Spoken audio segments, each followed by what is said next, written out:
We took it to the playoffs. Collinsville, white and purple, yeah, we are the K-House. I said the K-House. The school of champions, we laugh a lot, we rap a lot. I'm asked to be an Indian again. I'm telling them that Collinsville is where it's at. So when we on the field of court, they better be aware of that. They scared of that. Of course, look at the ceiling. What up, Mr. Floyd? Yeah, it's Collinsville. And yes, I'm glad to say that I'm a K-Hawk. I'm about to graduate. Yeah, you know what it is. Collinsville High School, a champions. Yeah, screaming that's us. And when we on top, boy, quit fussing. All around my town, everything is white and purple, white and purple, white and purple, white and purple. We shut it down for the school and the sports team. White and purple, white and purple, white and purple, white and purple. White and purple, yeah, I know you see it. You see the chaos and you tell yourself you wanna be it. I go to see it, yes, so I am a champ. I ran this game so long, I'm starting to get a stomach cramp. Class of 1, 2, but we're number 1. Shout out to all my juniors, yeah, you know we get it done. White and purple, you already know. It's little easy peasy and that boy lay low. Yeah, you know what it is. Collinsville High School, a champions. Yeah, screaming that's us. And when we on top, boy, quit fussing. All around my town, everything is white and purple, white and purple, white and purple, white and purple. We shut it down for the school and the sports team. White and purple, white and purple, white and purple, white and purple. I'm by my white and purple, Scarface and DJ Screw. We on the peak of the mountain, best at what we do. Yeah, we the champs, homie, but we ain't selling shoes. These boys bleeding purple, call us the chief and crew. They don't gotta do it big, cause I don't play with sports. I play my cards right, now a good report. When Dub 12 comes, it's time to roll off. I'm in the back cause everybody rolling with me, K-Hawks. Yeah, you know what it is. Look, all the freshmen, all the fresh sophomores, High school champions. yeah, they know what it is. All around my town, everything is White and purple, white and purple, white and purple, white and purple. we shut it down for the school and the sports team. White and purple, white and purple, white and purple, white and purple. Yeah, you know what it is. Collinsville High School, a champions. Yeah, screaming that's us. And when we on top, boy, quit fussing. All around my town, everything is white and purple, white and purple, white and purple, white and purple. We shut it down for the school and the sports team. White and purple, white and purple, white and purple, white and purple.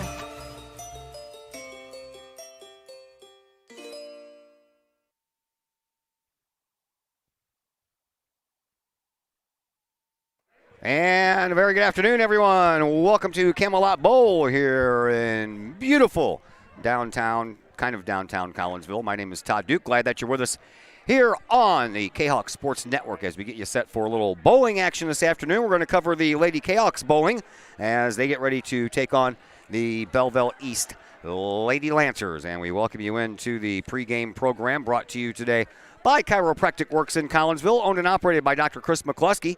He and his crew are focused on helping as many people as possible live high-quality lives all through chiropractic care and wellness. You can visit Dr. McCluskey at Chiropractic Works in Collinsville, 410 Regency Center, just off of the Beltline Road in Collinsville.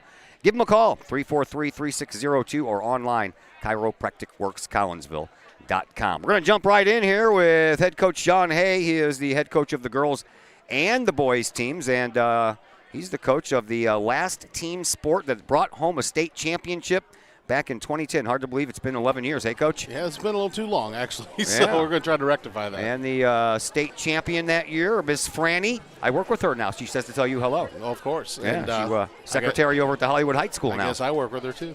You do? Kind of, sort of. We all work for the same place, but, yeah, I work in the same building with her. Once a K-Hawk, always a K-Hawk. That's exactly right. She's got, let me tell you what, in the office, she's got the newspaper article on the wall when you guys won the state championship, and I believe a poster of some sort from way back then to way back then. Way back then.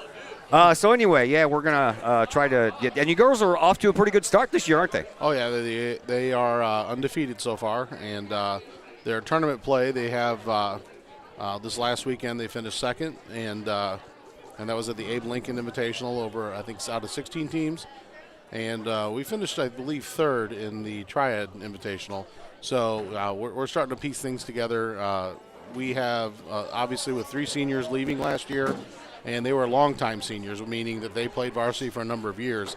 So that kind of puts a stop hold on a lot of the lineup. So we're seeing some girls now being thrown into the fire, and they're actually coming along pretty well. Yeah, a couple of girls not thrown into the fire. Courtney Bear and Cassidy Stewart, they're both your seniors on this year's team. How much do you depend on them? Oh, depend on them a lot. I mean, they've got the experience, and they bowl in tournaments constantly outside of the season. They are pretty much the rocks of the team, along with returning varsity member Sophie Totleben, the junior. So yeah, between those 3, they give us a really solid core, and are giving us time to really groom those other 2 positions. Talk to me about the newcomers on the varsity team this year, Emily Dial and Journey Sampson. Sure. Emily and Journey both actually go out and practice together a lot. They practice all the time. And they were rough last year. And as they've been practicing, they've gotten a little bit more consistent. Their ball roll's gotten better. They got a little bit more speed on the ball. Well, Journey's always had speed on the ball, but Emily's got a little bit more speed on the ball. Journey's got a little bit more touch on the ball. So they're all going in the right direction. We're still working on trying to improve a little consistency with spare picking and things like that, but it's all very appropriate for their age and their experience. So we're trying to give them as much experience as we can throughout the season to get them ready for the regionals, which I found out that we're going to be hosting. So Oh, well, that's nice. Yeah. nice new information. You heard it here first. You heard it here first. Breaking news on the Kahok Sports Network. You got any southpaws on the team anymore? No, Caitlin Ennis was unfortunately. the last one, right? No, Caitlin was right. Oh, was he? Who was the lefty I'm thinking of that was here 2 years ago? 2 years ago? Yeah, because I didn't do anything last year. Girl-wise, we haven't had a left-hander in a No, long I time. thought I remember a left-hander. All right, let's switch our attention to the boys for a little bit because they are playing here this afternoon, too, against Belleville East. And you guys, if my memory serves me correctly, you lost at Belleville East earlier in the year, right? That is correct. And hopefully we're in a better place now. We did lose to Alton on Monday, so that we fell short. You know, each match was within like 10 to 15 pins, so it was a close match. We just made some little mistakes, and again, we're still making some of those mistakes I'd like to see going away. We're seeing hints of the greatness still, but that consistency needs to be there. And we're at about the halfway point. That was my target for having them to where those things didn't happen as frequently. So we talked a little bit about mindset yesterday in practice and started looking at a little bit of how we should approach things, and I think we'll see what happens today. Yeah, all right. And I know the last time I did the boys game, they got off to a rough start, but they smoothed things out and had a great finish. So what happened with Alton on Monday? Was it backwards? No, it was pretty much pretty even keel. The scores weren't fantastic, but they weren't bad, and they were just kind of even keel the whole way. We were within, like I said, 10 pins. Either we beat them or they beat us by like 10 pins. So. All right. What do you know about the girls team you're getting ready to face here from Belleville East? They're young, but they're pretty good competition. We've seen them in tournaments. They've been improving, and I know they're well coached. So I know that every time they hit the lanes, they should be getting better, and so they're going to stay and play. And so I don't think it's one of those teams that you're ever going to blow out, even if you get the best of them. All right, Coach, thanks for the visit. We'll talk to you after the third match. Sure, thanks. All right, that is Sean Hay, your Collinsville Kahok lady and boys head bowling coach here on the Chiropractic Works pregame show. We'll take a break here on the pregame show. When we come back, I have some information that I have written down on my piece of paper, my game prep sheet, if you will, and we'll pass that information on to you as the Chiropractic Works pregame show continues here on the Kahok Sports Network. At Chiropractic Works, our mission is to help as many people live as high quality of life for as long as possible without the use of drugs and surgery.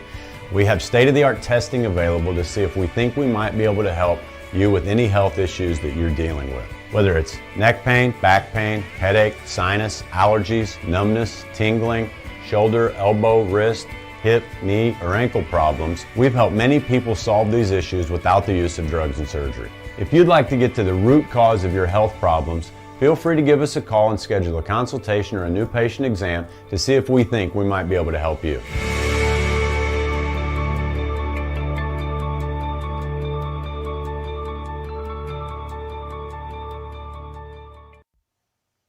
The Junior Service Club of Collinsville has been a proud supporter of KahokSports.com and the Kahok Sports Network from day one. Since 1934, the Junior Service Club of Collinsville has been providing women in the community an opportunity to make a difference with fundraisers and projects, all that go towards helping the needy in Collinsville. If you would like any information on any event sponsored by the Collinsville Junior Service Club, head to Facebook, type in Collinsville Junior Service Club, and then click on the Event tab. We thank the Collinsville Junior Service Club for their continued support of the Kahok Sports Network and KahokSports.com. Do you have a big land improvement project that requires some outside help? Call Petroff Trucking Company. The Petroff Companies have been shaping the metro area since 1975. Family owned and operated, Petroff Trucking Company can do the job and do it right. Hauling, excavating, and grading, they do that and more. Petroff Companies also has roll-off dumpster rentals. They also specialize in dirt and rock sales. Petroff Trucking Company can help you develop your land for your needs. Petroff Trucking Company.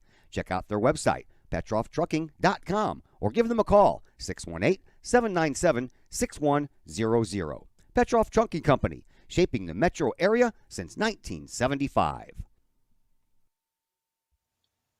Code 3 Barbecue Supply, home of Code 3 Spices, is first responder owned by proud Kahok alums. Located at 302 East Main Street, Code 3 Barbecue Supply is your home for one-of-a-kind everything barbecue headquarters, providing the best American-made barbecue grills, smokers, rubs, sauces, accessories, and cooking expertise from professional barbecue experts.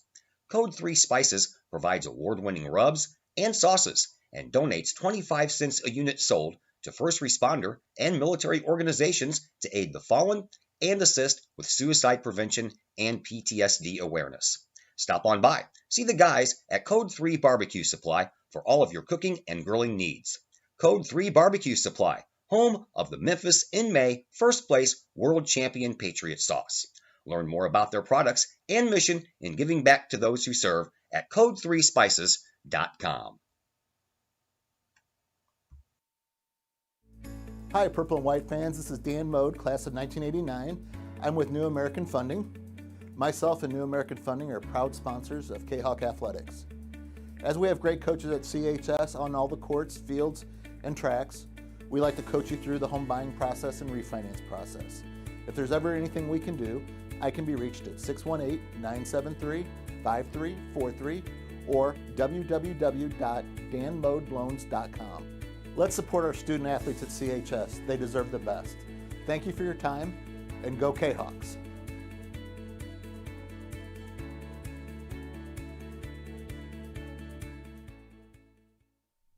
Are the lights on your dashboard putting on a show?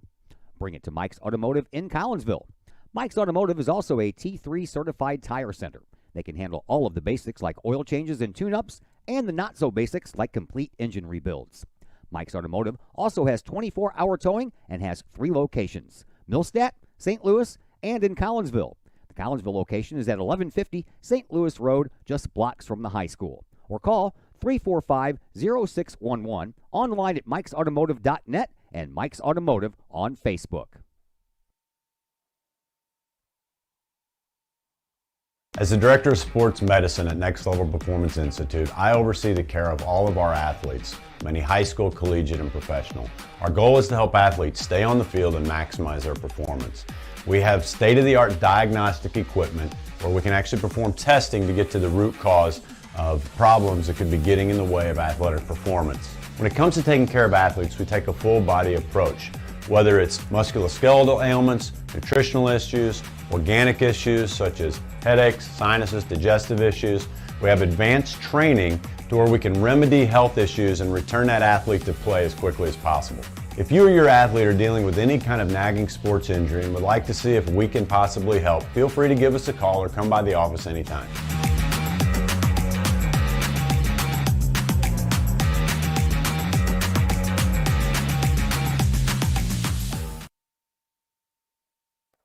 And once again, welcome back into the Chiropractic Works pregame show here on the Kahok Sports Network. We're getting ready for a little Lady Kahok bowling action as they get ready to take on the Belleville East Lady Lancers. The ladies are in lanes 21 and 22, kind of in the middle of your screen. They didn't want to kind of confuse everybody and have action going on the right side of the screen, so we tried to get it over there on the left as much as we could. And we will also try to keep an eye on the boys, but they've separated them a little bit, so there's like 3 lanes or 2 lanes that aren't lit up in between the girls and the boys. That kind of speeds things up a little bit, so not a whole host of folks have to wait for the lane next to them to get through bowling. So a little bit of a cushion in between means things will move along a little faster here. So lanes 21 and 22 right in the middle as everybody gets their warm-up tosses in. Collinsville and Belleville East both come in match play-wise with even records at 3-0. Sean Hay, who we just mentioned, his 22nd year as the Collinsville head coach, wins over O'Fallon, Edwardsville, and Alton for the girls. And Belleville East, they are coached by Marcus Berriger. He is in his 6th season, and they are averaging 821 per game, all 5 girls bowling together, and their high series so far for Belleville East has been 894. Collinsville is a little better in both departments. Average per game for the 5 girls is 913, and the average high series is 990. For Behringer, 2 regional championships and 3 trips to state in his 6 years, all in a row. That was only stopped by, you guessed it, the pandemic. They finished in 4th place. Collinsville was 5th in that last year. In the last state finals of the 1920 season, they finished 6th, did Belleville East. 18 and 19, they finished out of the top 10 in 17-18. So 6th in 18-19 and 19-20, they finished in 4th. Collinsville ended up finishing 5th that year at state. Coach Hay, well, he's guided the girls bowling team to 4 trips to state, 3rd place in the 08-09 season, 2nd place in both 2005 and 6, and again in 2014-15. And then we mentioned that 1st place trophy in the 2009-10 season, the last state championship for a team sport at Collinsville High School. Kahok's won that state championship with a 12-1-1 record, and Kahok senior Franny Steiner at that time, individual state champ. By the way, Franny is the head coach of the girls team over at Triad right now. So she still works for the Collinsville School District, but she is a bowling coach with Triad. Well, the girls opened up the season at the end of November, finishing 3rd in the Triad tournament. We heard Coach talking about that. 106 pins behind 2nd place Mascuda and 172 pins behind 1st place Lebanon. Finished 98 pins ahead of 4th place Belleville East. So that was a close matchup between these 2 schools. Collinsville finished in 3rd. Belleville East finished in 4th in a 15-team event. Emily Dahl with the team high game in that one. 235 she rolled in game number 3. Lancers, they are a little young. They lost 7 straight to, or they lost 7 girls to graduation over the last 2 years. They finished 4th in the Highland tournament last week, besides that finish over at Triad. And the coach says that all the Lady Lancers are getting their first experience on the varsity level this year due to that shortened season last year because of the pandemic. So you're all caught up with everything that I know. We will take one final break here on the Chiropractic Works pregame show. When we come back, we'll set up the first starting 5 for both of these teams, and we'll do that here in just a moment on the Kahok Sports Network. At Chiropractic Works, our mission is to help as many people live as high quality of life for as long as possible without the use of drugs and surgery. We have state-of-the-art testing available to see if we think we might be able to help you with any health issues that you're dealing with. Whether it's neck pain, back pain, headache, sinus, allergies, numbness, tingling, shoulder, elbow, wrist, hip, knee, or ankle problems, we've helped many people solve these issues without the use of drugs and surgery. If you'd like to get to the root cause of your health problems, feel free to give us a call and schedule a consultation or a new patient exam to see if we think we might be able to help you.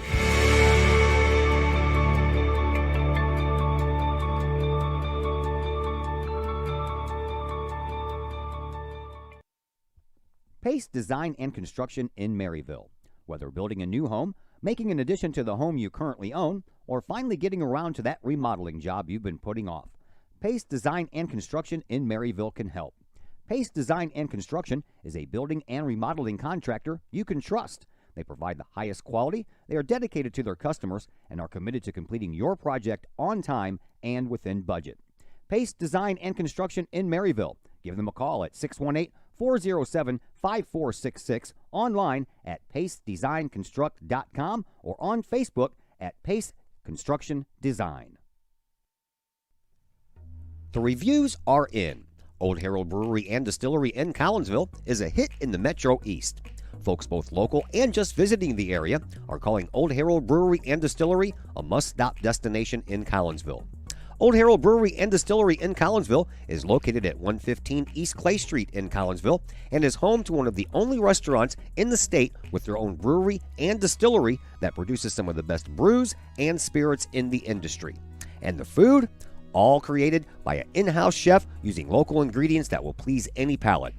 Old Herald Brewery and Distillery in Collinsville has daily specials for both inside diners as well as offering curbside pickup specials and family-size specials. And don't forget to take home a bottle or a growler of beers brewed on site at Old Herald Brewery and Distillery. Old Herald Brewery and Distillery in Collinsville. Check their Facebook page for daily specials, online ordering at oldheraldbrewery.com, or give them a call at 855-8027. Just because you can cut your own hair doesn't mean you should. The Shop, a great place in Collinsville for men and boys' haircuts, is where you should take your hair. The Shop is owned and operated by Collinsville High School graduates Danny Kress and Jody Neiman, and is located at 103 South Seminary Street in Uptown Collinsville. The Shop isn't just another place to get a haircut, as Danny and Jody take great joy in getting to know their clients and look forward to turning those clients into friends. When you sit in a stylish chair at the Shop, Jody and Danny pride themselves on getting to know you well enough to say, the usual? So, men and boys, if you're tired of the same old cookie-cutter approach to haircuts, check out Danny and Jody at the Shop. You may just walk out with not only a fantastic cut, but you may also walk out with a friend. Or two. The Shop in Collinsville, 618-772-7175. No appointment necessary. The Shop, 103 South Seminary in Uptown Collinsville. All Pro Tees in Caseyville is your place for custom apparel and has been for over 20 years now. Why? All Pro Tees can handle any size project, big or small, and they specialize in large group orders. At All Pro Tees, quality is number one on their list of priorities, as is evident by their excellent customer service. Did we mention All Pro Tees has over 20 years of experience? They can even help with fundraisers and event merchandising for your group. So for all of your apparel needs, for civic groups, sports teams, business outings, or even a family reunion, your apparel needs stop at All Pro Tees. All Pro Tees in Caseyville, right across the street from Kahok Stadium. Online at allprotees.com or on Facebook at All Pro Tees. Or call All Pro Tees at 344-2200. As the Director of Sports Medicine at Next Level Performance Institute, I oversee the care of all of our athletes, many high school, collegiate, and professional. Our goal is to help athletes stay on the field and maximize their performance. We have state-of-the-art diagnostic equipment where we can actually perform testing to get to the root cause of problems that could be getting in the way of athletic performance. When it comes to taking care of athletes, we take a full body approach, whether it's musculoskeletal ailments, nutritional issues, organic issues such as headaches, sinuses, digestive issues. We have advanced training to where we can remedy health issues and return that athlete to play as quickly as possible. If you or your athlete are dealing with any kind of nagging sports injury and would like to see if we can possibly help, feel free to give us a call or come by the office anytime.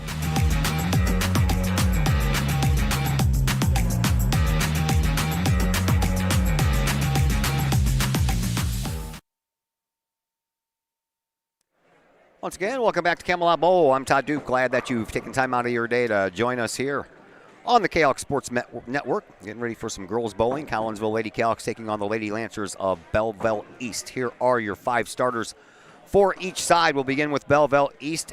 Taylor Brightwell will be in the number one spot. Brightwell averaging a 166 on the year so far. Janie Robinson, she's a senior. She'll roll in the number two spot, and for Robinson, her average right now stands at 152.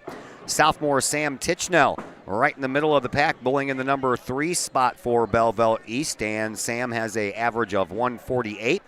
Julia Smith, a junior, bowls in the number four spot for the Lancers, and Julia is the leader in the team in average, high game, and high series. She right now comes in with an average of 181, a high game of 235, and a high series of 577. And the anchor bowler for Belleville East is Ella Ben, and Ella, 179 is her average. For Collinsville, they will begin with a senior, Cassidy Stewart. Cassidy on the year leads in the average category, or she's tied with Courtney Bear. 204 is Cassidy's average right now. Emily Dahl, a sophomore, will roll in the number 2 spot. Emily sporting a 144 average on the year thus far. Journey Sampson, a sophomore, rolls in the middle at number 3, and we do not have any stats on Journey so far for the year. Courtney Bear, mentioned her. She's a senior. She leads in the average category along with Cassidy Stewart, both with 204s. But Courtney, she has the high game at 265, just 1 pin better than the anchor bowler for Collinsville tonight, and that would be junior Sophie Tuttlebin. And Sophie comes in with a 204 mark also. I forgot there was a 3-way tie for the team lead in average, but Sophie has the game high at 264. I told you 1 pin behind Courtney Bear. And Sophia has the high series at 667. And we are ready to go. It looks like all of the practices are over. The teams will get together. We'll take our final break, and when we come back, we'll have some bowling action for you. We'll do that next on the Kahok Sports Network. Brady Pest and Termite Management in Caseyville. Brady Pest and Termite Management is your local pest control source. The Midwest offers its fair share of pest problems, and Brady Pest and Termite Management is up to the challenge. Whether it's pesky rodents in the cold winter months or ants, spiders, and other pests in the warm months, Brady Pest and Termite is your solution. And termites? Brady Pest is tops in the Metro East in termite management. Do you have unwanted pests? Then call the best. Brady Pest and Termite Management in Caseyville. Call 343-1790 or on Facebook at Brady Pest and Termite. First National Bank of Waterloo, with over 100 years serving the Metro East. Visit First National Bank of Waterloo at their Maryville and Collinsville locations for all of your banking, mortgage, and lending needs. Why? Super low closing costs, low construction loan rates, and they do so much to support our local communities. When you need a loan, call the Collinsville team at First National Bank of Waterloo at 618-345-1121 or visit their Maryville and Collinsville locations or online at fnbwaterloo.bank. First National Bank of Waterloo, member FDIC, equal housing lender. Once again, welcome back to Camelot Bowl. We are underway, and that is Taylor Brightwell over on 21 who starts things off for Belleville East. And as we await Cassidy Stewart to come up here on lane 22 for Collinsville, and then we will really be going here. Brightwell, she knocked down 8 pins on her first go-round on lane 21. Excuse me while I stand up on the chair. Oh.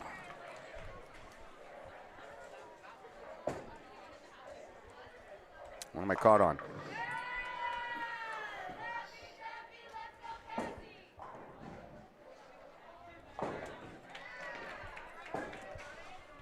Well, see, had a tangled up cord there, and I missed the strike by Cassidy Stewart.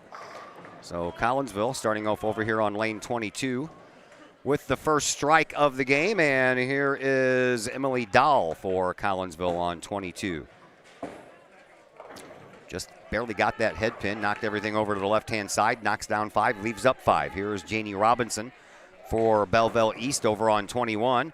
She flirts with that gutter band. That was close to going down, and somehow or another she manages to knock down 8 pins, but she leaves up the 1 and the 7, so she's got a bit of a split over there on lane 21.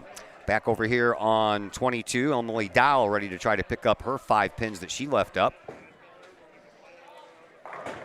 And that one's on the way, and that one is going to fall a little short from its mark as well. So Emily, a little struggle there on the first ball. Meanwhile, Janie Robinson over here on 21 trying to pick up this 1-7. And she'll get the 1 and miss out on the 7. So a couple of open frames by the second bowlers for each team, Emily Dow and Janie Robinson. Collinsville and Belleville East respectively. One of those two respect words. Here's Sam Tichnell over on 21 for Belleville East. The sophomore lets it go. She hugs that gutter line as well and leaves up 1. Journey Sampson, the sophomore, over here on 22 for Collinsville, lets it fly. She'll bring it into the inside, but missed the head pin. And the Lady Kahawks having a little trouble finding pin number 1 to start off with. Tichnell over on 21 has 1 pin to pick up. That would be the 2 pin. And it's on the way. She gets hers. Journey going to have a little problem getting hers. She's got a little bit of a split there with that 10 pin sitting over in the corner. She'll take care of the 3. Well, only 2 that fell. So back-to-back open frames here by Collinsville. And here is Julia Smith on 21 for Belleville East. She'll take care of all of them while Courtney Bear lines up on 22 to try to do the same thing. Courtney does so.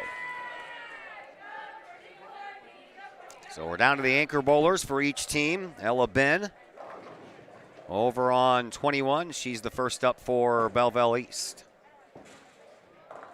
She'll mow down the left side, keep up the right side. Takes care of 6, leaves up 4. Ella Ben gives way now for Sophie Tottleben. How about that? Tottleben and Ben. I amuse myself sometimes, kids. Tottleben leaves up a couple. Ella Ben on 21. Ready to end the first frame for Belleville East. And she'll do so with a miss. Sophie Tottleben trying not to do the same thing. And here comes the final throw of frame 1, game 1. She'll take care of that spare, and after 1 frame in the books, we are tied 45-45. 1 strike for Belleville East in that frame, 2 for Collinsville, but Collinsville had 2 open frames and a spare. Belleville East had 2 open frames and 2 spares. Or excuse me. Yeah, 2 spares and 2 open frames. Okay. Now that I've got that part figured out. We switch sides, and Belleville East will be throwing down on lane 22 right now, right after the JV girl for Collinsville. Beth Campbell gets through. And here is Taylor Brightwell. Brightwell picks up a strike after picking up a spare on her first go-around. Here is Cassidy Stewart for Collinsville on 21, and she'll leave up pins 4 and 7.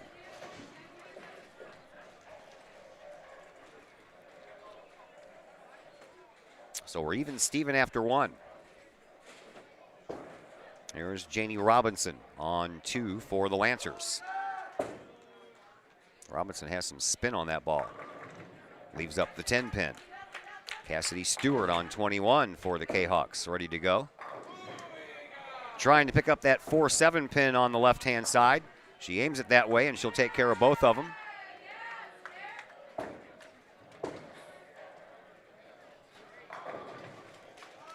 Robinson on 22 for Belleville East. Has that 10 pin. It was a bugger of a pin to get down the last time I did a boys game here. Both lanes that we were covering, that 10 pin would seem to stick. She takes care of hers, and here is Collinsville's Emily Dowell, and she'll take care of 8, leave up the 6 and the 10. Sam Tichnell over here on 22 for the Lancers. She has that little RoboCop wrist protector on over there. It's got some shiny metal on it. On 21, Emily Dowell takes care of her spare.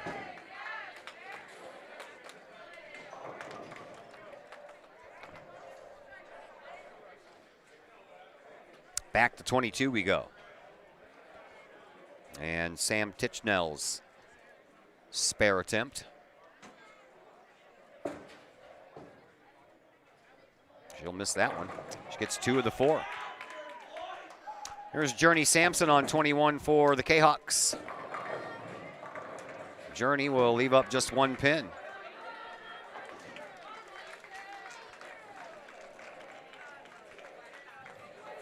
Meanwhile, on 22, Julia Smith for Belleville East. She'll pick herself up a strike.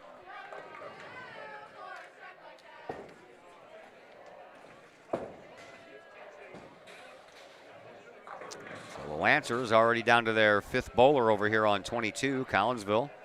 Journey Sampson trying to pick up her 1 pin left downrange, but right now she'll give way for Ella Ben. And Ella for Belleville East leaves up 4. Sampson on 21 trying to pick up a spare. She had a open frame her first time and now her second time.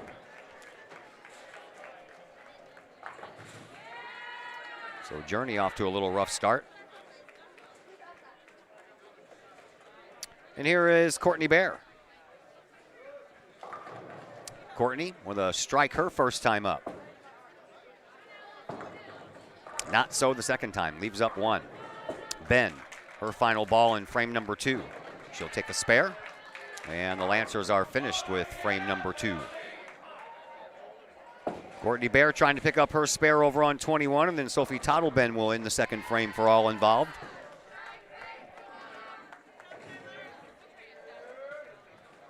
Here is Courtney's attempt at the spare.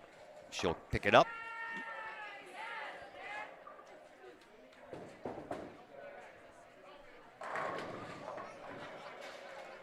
And now Sophie Tottleben up on 21. Boys are already into frame number 3. JV girls just ended frame number 2. And so did the varsity girls as Tottleben picks up a strike. So we head to frame number 3. Collinsville has a 5-pin lead after 2 frames, 124 to 119. Third game in a row this week. Basketball on Monday and Tuesday, bowling today. We have a couple more games to end the week. Hockey for you tomorrow. And then back to some boys basketball action on Friday night at East St. Louis. Here is Taylor Brightwell on 21 for the Lancers. Brightwell will take a strike. That is her second in a row.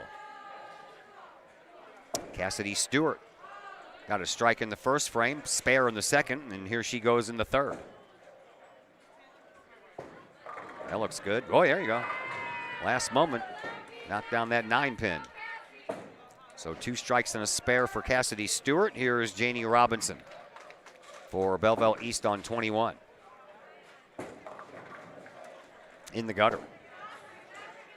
She flirted with that gutter to begin with, and no flirting around that time. She landed it. Emily Dahl for Collinsville on 22. Ooh, that's an ugly split. Looks like the 6-7 pin over here on 22.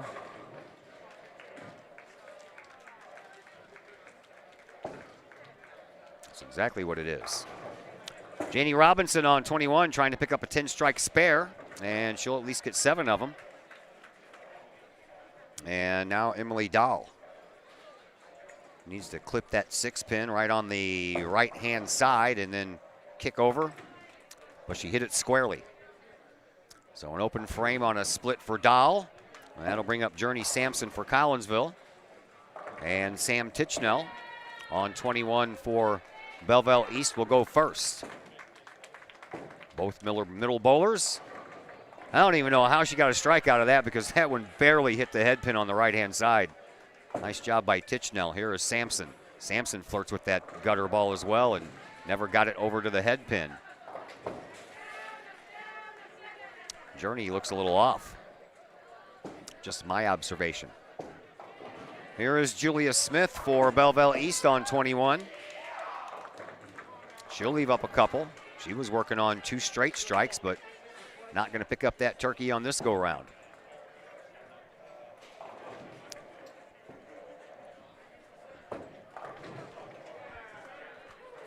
Sampson on 22. Trying to pick up a 6-pin spare here. She'll be off a little bit on that one, but gets him anyway. The last minute, that ball took a little bit of a left-hand turn, but it had just enough to get that pin. As Julia Smith takes care of her spare. Here's Courtney Bear. Lady Kahok on 22. Gets that nice curve, but leaves the 10.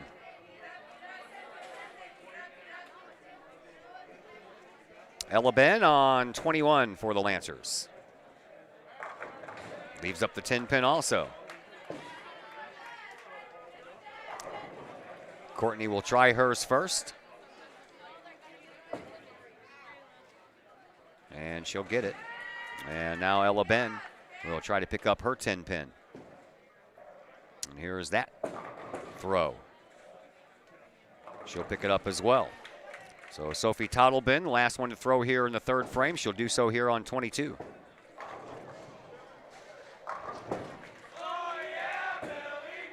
Now that one came real close to falling in the gutter. Man, oh man. Defying gravity there. She has a sleeper too, got the 1 and the 5 right in front, and then the 7 over there on the left-hand side. So these are hard to pick up because you kind of have to hit that 1 pin head on to get that 5 pin behind it. Maybe one of them can boogie on over to the left-hand side, take care of that 7. We'll find out. Here we go. There you go. That was a nice hit. Had some speed on the ball. Had some spin, too, and the spin, I think, was what helped push that 1 pin over to hit that 7 pin. So nicely done there. After 3 frames in the book, Collinsville still in front by 7 pins, 210 to 203. We'll switch sides again. And Taylor Brightwell for Belleville East to start things off here in frame number 4.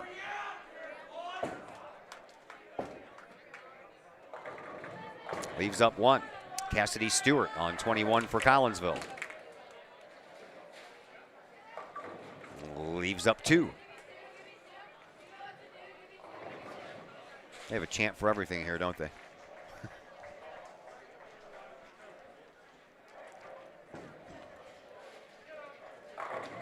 Waiting for the young lady from Belleville East here on 23 to go before Brightwell can go up for her spare. And here is that attempt. And a little bit more curve than that, so an open frame for Brightwell. Stewart trying not to do the same, and she takes care of her 2 pins. So that'll help the Kahawks.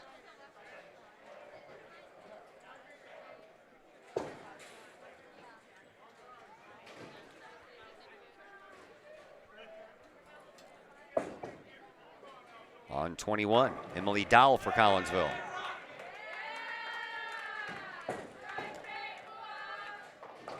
Missed the head pin, leaves up 3, and then the 10 pin in the back corner. Janie Robinson for Belleville East on 22. A lot of spin on that ball. Leaves up 1.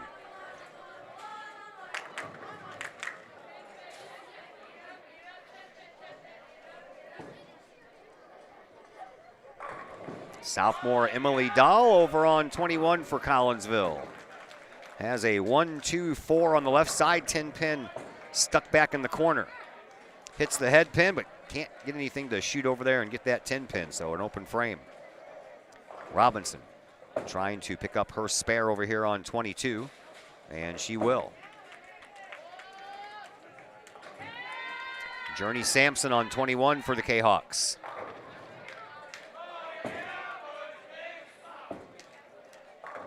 Nicely done.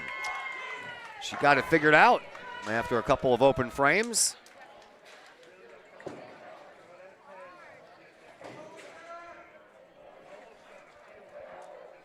Here is Sam Tichnell now for Belleville East. Swings it right in there, picks up all of them. Courtney Bear over on 21. She'll leave up that 1 pin. 9 pin wouldn't fall.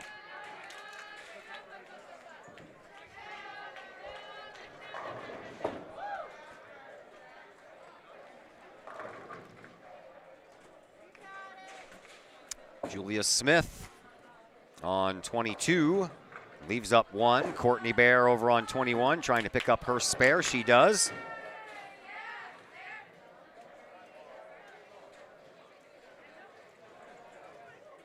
And now Sophie Tottleben over on 21 will be the last bowler for Collinsville.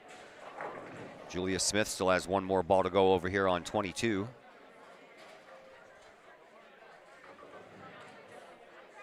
Varsity boys already into their 6th frame. Man, they're moving along over there.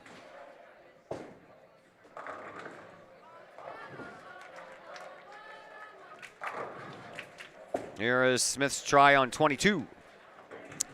Good. Tottleben over on 21. Leaves up the 4. Here is Tottleben going after the 4, and she got it. And Ella Ben over here on 22. She'll leave up 1 and have to pick up a spare before this 4th frame ends.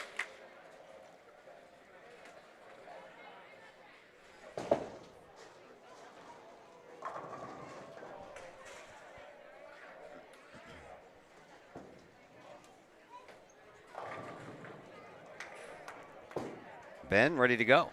Sophomore for Belleville East. She will just miss that one to the left. After 4 frames in the books, Collinsville and Belleville East are now back to being tied. 297 pins each.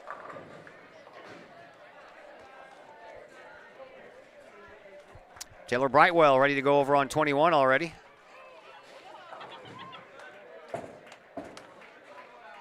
Boy, that ball hugs that line, man. Man, oh man, these girls are close to that falling in the gutter.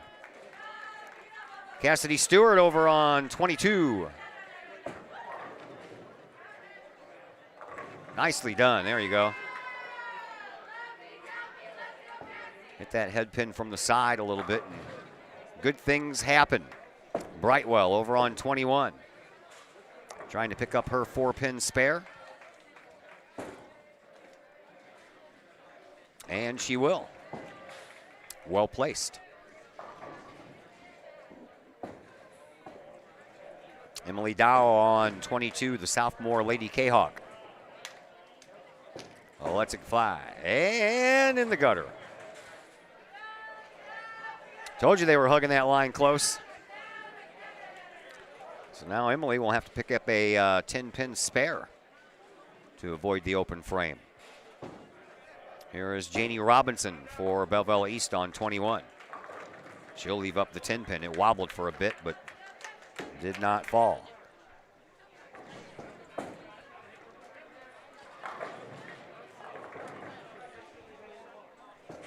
One of the coaches talking things over with Emily Dahl.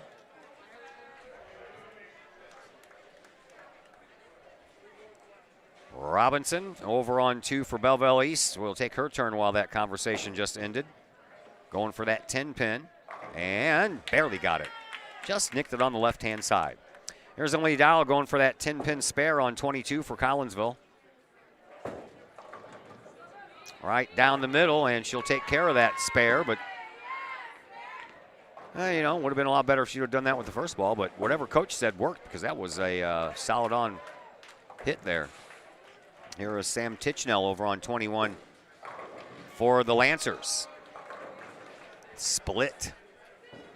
Journey Sampson on 22 for the Lady Kahawks. She is working on a strike herself and a split.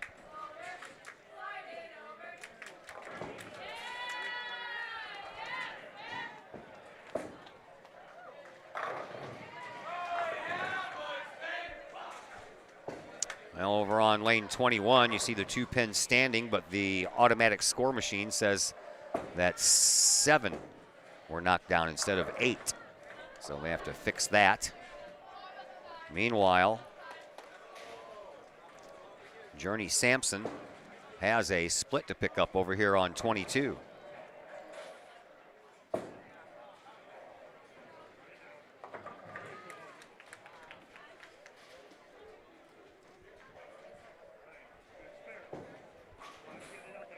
Here is that try. Moves over and hits the one, but not enough momentum to get over there and hit that second one. Now a split over on 21 as well. Ooh, that was a nice try. Good effort trying to nick that ball or that pin over on the left and shoot it over to the right, but it did not work. So back-to-back open frames by Sampson and Tichnell. Here is Courtney Bear for Collinsville on 22. She'll knock them all down. And Courtney does not have an open frame. She started off with a strike and 4 straight spares after that. There is Julia Smith. She'll take a strike as well. So we're down to the anchor bowlers, Ella Ben and Sophie Tottleben.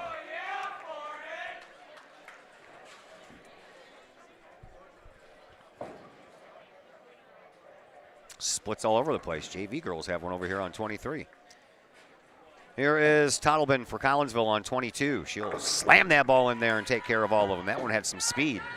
Here is Ella Ben on 21 for Belleville East. She'll take care of all of them as well, and we quickly move to the 6th frame. After 5 frames in the book, Collinsville has a 5-pin lead now after we were just tied at the end of 4. So we head to the 6th frame, and this game still remains close.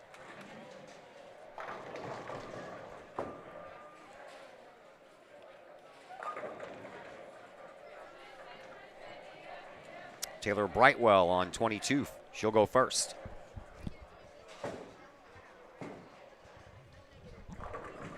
Missed the head pin, but still managed to take down 8. Stewart on 21 for Collinsville.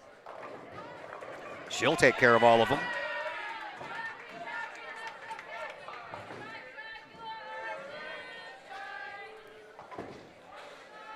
For Cassidy, strike number 4 here in this first game. The other 2 frames were 2 spares, so she's having a pretty good game. Brightwell on 22, trying to pick up her 2-pin spare. She only got the 1 pin. Went right past the 2. Here is Emily Dowell for Collinsville on 21, and she'll take care of all of them. Back-to-back team strikes for Collinsville.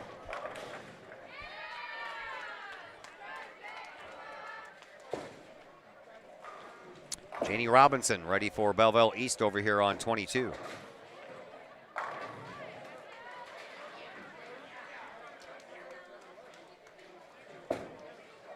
With that spin. That spin helps. Speaking of spin, pin down there spinning away as well. Here is Journey Sampson for Collinsville on 21. She leaves up just 1.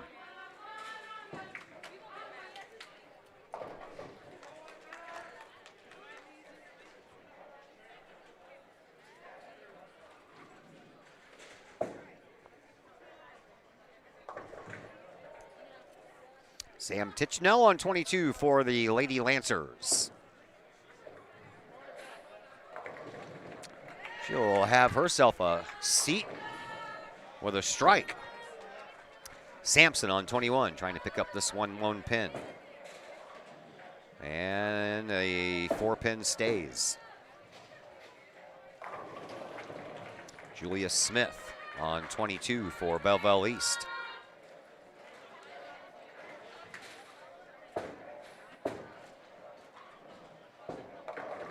Splitsville, USA on 22. Here's Courtney Bear on 21. And Courtney will have another strike. She has a nice game brewing here. Does the senior for Collinsville.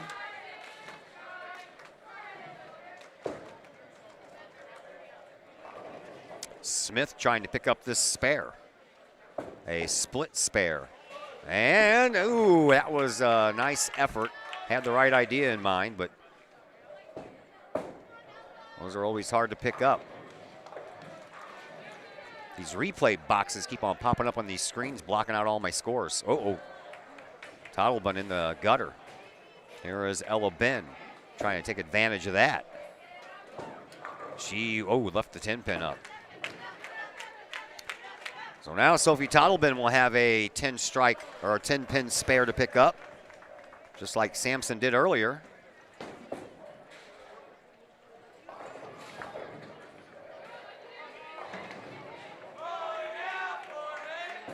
And here's that try, and she'll leave up 2. Nice effort. Ella Ben will close out the 6th frame here with this 10-pin try. And she'll be successful, and after 6 frames in the books, that open frame probably hurt. And no, not as much. We still have a 5-pin lead to the Kahawks, 470 to 465, as we head into frame number 7.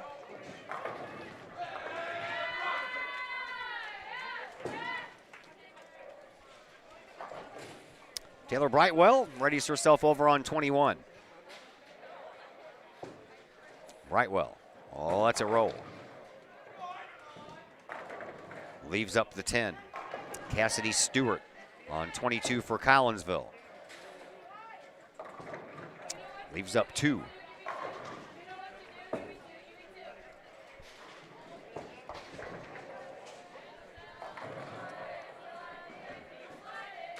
Brightwell will try to pick up that 10-pin.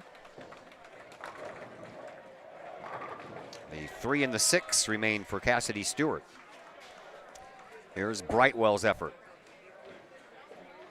Just missed to the left. Took that left-hand turn right at the last moment. Stewart. A 3-6 stands in her way, and she misses just to the left as well. Those balls almost mirrored each other. Started in the same spot, ended in the same spot. Janie Robinson on 21 for Belleville East. Woo, that was in. She's been flirting with that gutter the whole first game. This time it falls in. Emily Dowell on 22 for Collinsville.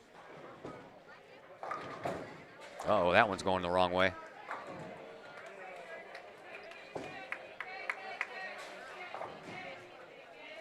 Robinson.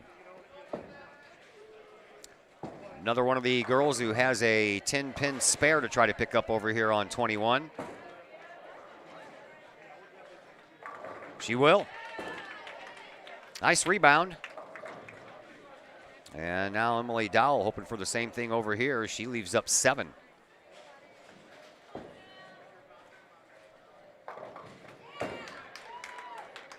That's a little better. There you go. Sam Tichnell on 21 for the Lancers. She'll wipe out the middle and leave up the sides. 4-7 on the left, 6-10 on the right.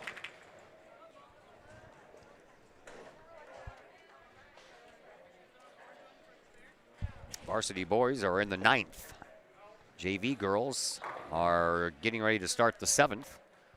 And the varsity girls over here, which we're paying attention to, in the middle of the 7th. JV boys is too far away for me to see the screen. Here's the try over on 21. And yeah, pick one side or the other and hope for the best. And that's exactly what happened with Tichnell. Here is Journey Sampson for Collinsville. She'll mow down the right side, leave up the left.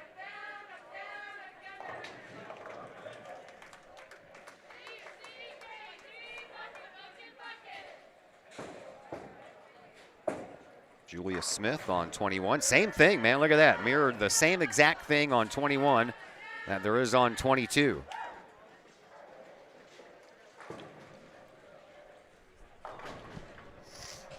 More pointers from the coach.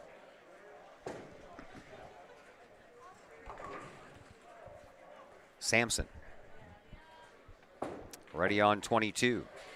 Has the 1-2-4-7. And she'll take care of all of them. Julia Smith, same setup, 1-2-4-7. She'll be, whoa, thought that 7 was going to go, just didn't fall. Courtney Bear now ready on 22 for Collinsville.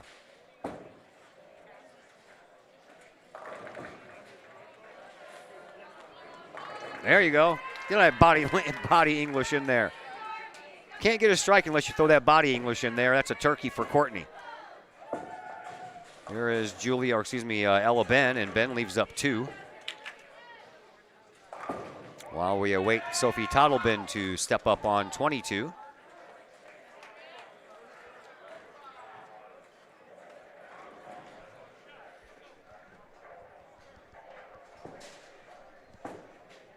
Ella Ben first. She'll take care of her spare. And Belleville East is finished with the 7th. Sophie Tottleben hopes that we can do the same here on 22 with 1 ball instead of 2. Here's that try. That looks good. Oh, yeah, there you go. After 7 frames in the books, Collinsville's lead is a little bit more than 5 now, 564 to 537. So the Kahawks are heating up a little bit as this game goes on.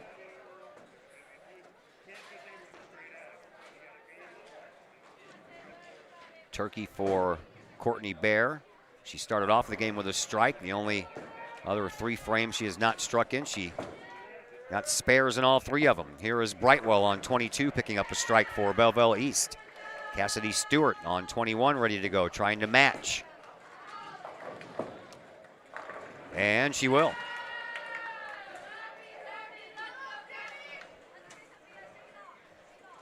Janie Robinson on 22 for the Lancers.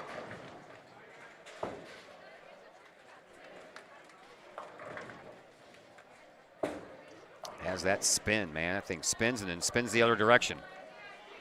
Left up 3. Emily Dow on 21 for Collinsville. Nice. Back-to-back team strikes here for Collinsville.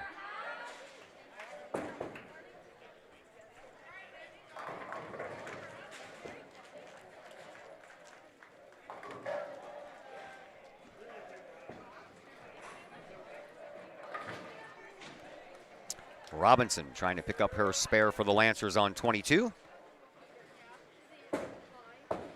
She flips that thing out there, man. Takes care of that spare. Here is Journey Sampson over on 21. See if she can keep the strike parade going to start off frame number 8. Looks good.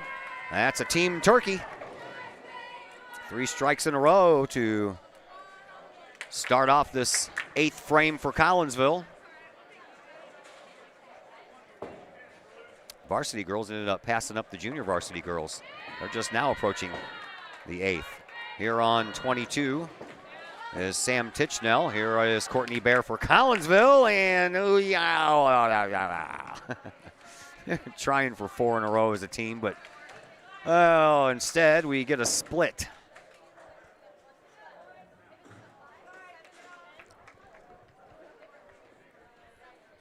Splits are only good if you're in gymnastics. The old 4-6 split. Here is that try for Bear. She'll go after the 6 pin first. Oh, that was a nice try, but just went behind that 4 pin.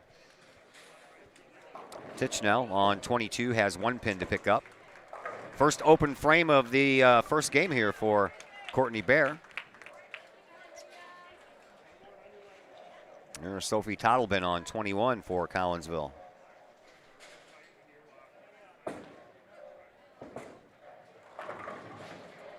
And 4 strikes in the frame for Collinsville. As the 8th frame ends for the Kahawks. Here is a strike for Julia Smith over on 22. So now Ella Ben will end the 8th frame with her next couple of throws. Maybe just 1, maybe 2, who knows.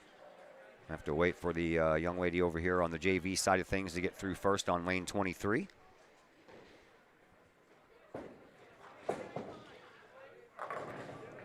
Now Ben is ready to go. Barely got that head pin.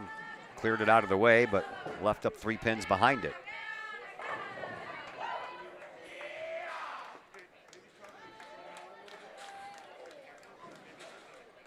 Getting ready to head to the 9th frame here.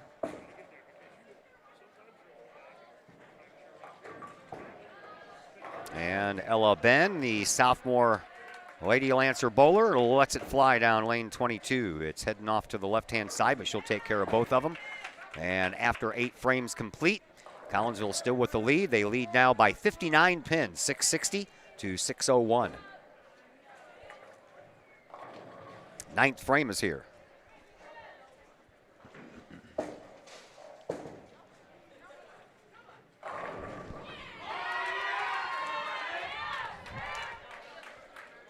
On lane 21 for Belleville East to start off the 9th frame. That is Taylor Brightwell, and Brightwell will leave up the 3, 6, and the 10 pin Over on the right-hand side, here is Cassidy Stewart on 22. She'll swing it in there, but she leaves it 4 pins up there, but at least they're all 4 right there together.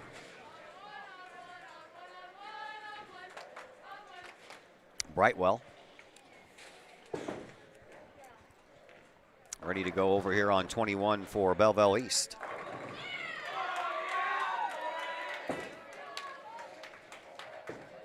She'll take her spare and head back. Stewart wants to do the same. Here's that try. Oh, had that sleeper pin back there, couldn't get it, so Stewart, her second open frame in this first match. Janie Robinson over on 21 for Belleville East. Takes care of a strike. Lancers trying to get this comeback special going on here.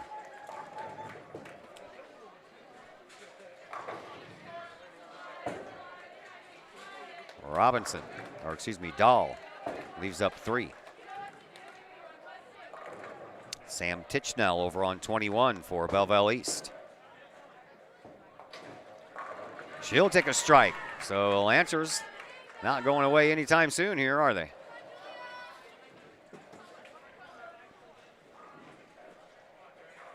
Emily Dahl trying to pick up her spare.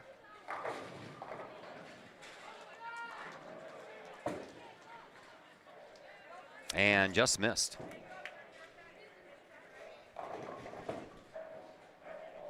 Julia Smith on 21 now for the Lancers. She'll pick up a strike as well. That's a team turkey for Belleville East. Spare to start off the frame and then 3 straight strikes. For Collinsville, here is a nice job by Journey Sampson. She now has back-to-back strikes. Ella Ben over on 21 for the Lancers. Couldn't pick up that one, and that's going to be a hard one to pick up. Well, Courtney Baird gets ready over here on 22. And that one leaves up 1 as well. So back-to-back over here for Courtney Bear, leaving up 1 pin. Get rid of the stupid screen. The screen over the screen. Courtney trying to pick up this spare on 22. She does. So Sophie Tottleben will climb up over here on 22, and she becomes the last bowler here of the 9th frame. Collinsville will still have the lead, but I don't think it's going to be by 59 pins. We'll see. I could be wrong, depending on what happens here with Tottleben.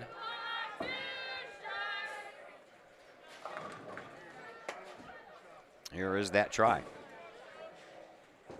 Get in there. There you go. That might make me a liar. After 9 frames, 750 to 697. So we went from 59 pin lead to a 53 pin lead. And we are now into the 10th and final frame of this first matchup. I don't know how we ended up passing the JV girls. They're just now starting the 9th. They were ahead of us for a while. I don't know if they had technical problems with their scoreboard or not. Wasn't paying attention. Here's Taylor Brightwell on 22. She'll leave up the 10 pin. Cassidy Stewart over on 21. Wants to start off with a strike to get a couple of extra throws. And she will.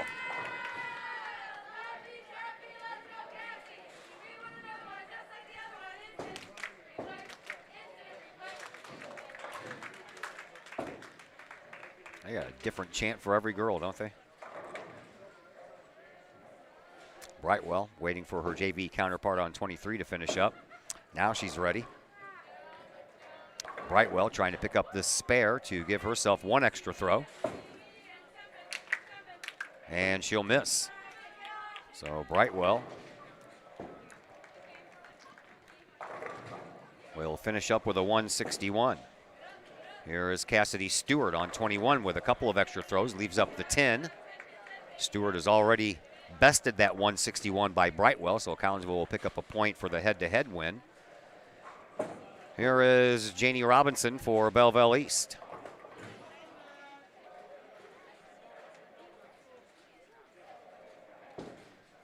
Down 22. She'll leave up the 10 as well.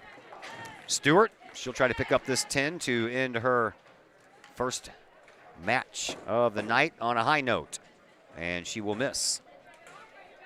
So Stewart will end up with a 179, so she wins the head-to-head matchup.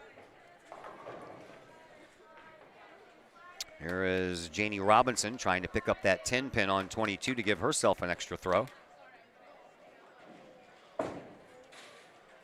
And unless that ball is going to curve drastically, that's not going to happen.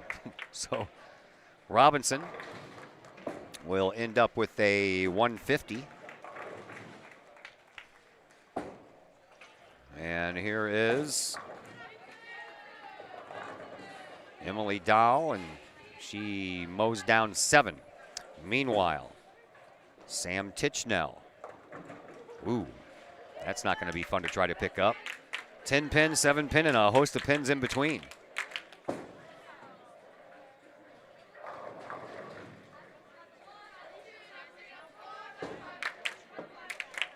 Emily Dahl.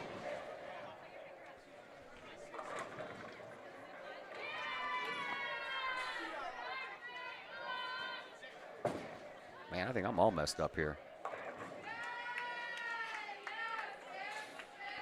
Okay. 179. Yeah. Here is Tichnell, and she left up 1, so Tichnell ends up with a 152. Dahl still with 1 more to throw over here on 21. And could not quite get that strike, but Emily will end up with a 145, and she'll drop the head-to-head match with Janie Robinson by 5 pins. Julia Smith on 22 picks up a strike. Tichnell's already done. Journey Sampson is the one she's competing with head-to-head, and Journey is just now stepping up over on 21. Here is Journey's first ball of the 10th frame. Yeah, leaves up 1. Julia Smith over here on 22 for Belleville East. With her first bonus, another strike, so she'll try to strike out this 10th frame. Sampson gets more instruction before trying to pick up this 4 pin over here on 21.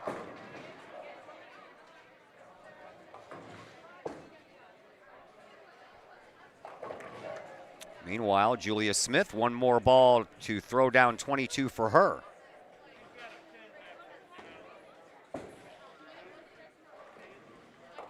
She didn't like that one. She was shaking her head when she let it go. But nothing to complain about. She ends up with a 210 in this first game. Now Journey Sampson over on 21 still has that 1 pin to pick up after a long talking to by the coach.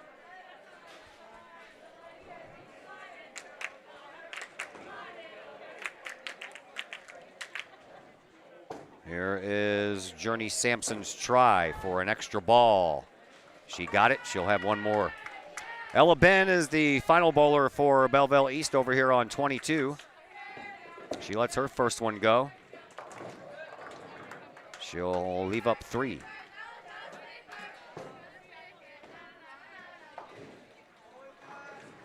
Sampson with that spare just finished 1 pin better than Sam Tichnell, so Sampson won her head-to-head, but she still has 1 more throw to add to that lead. Ella Ben for Belleville East, the sophomore on 22, trying to pick up a spare to give herself 1 extra throw before this one's said and done, but that's not going to happen. Here is Journey Sampson in her final throw of this first game. Almost got that strike, almost. Ends up with a 162, 10 pins better than Tichnell, so won that head-to-head matchup. And Ella Ben, she ended up with a 143. As we await the final two bowlers here for Collinsville, Courtney Bear and Sophie Tottleben. Courtney Bear with a 174 before this 10th frame begins, and she's going up against that 210 of Julia Smith. Here is a, well, that 4 and 7 wouldn't fall for her.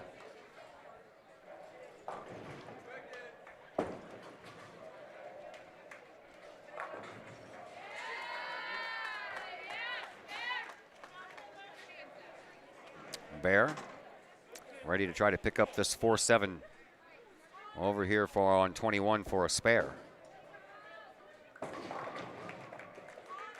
And she will. So one more ball coming for Courtney.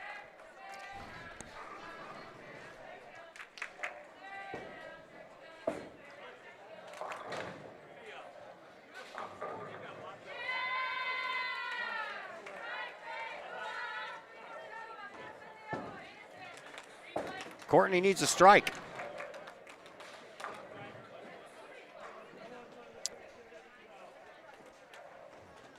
First, she's got a problem with the ball.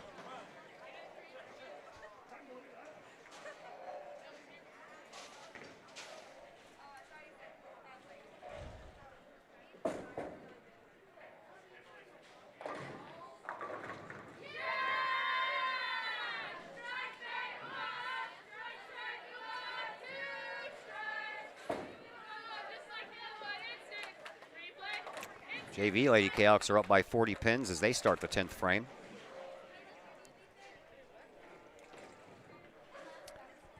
Oh, what a bad time for some equipment problems. Last ball of the first match.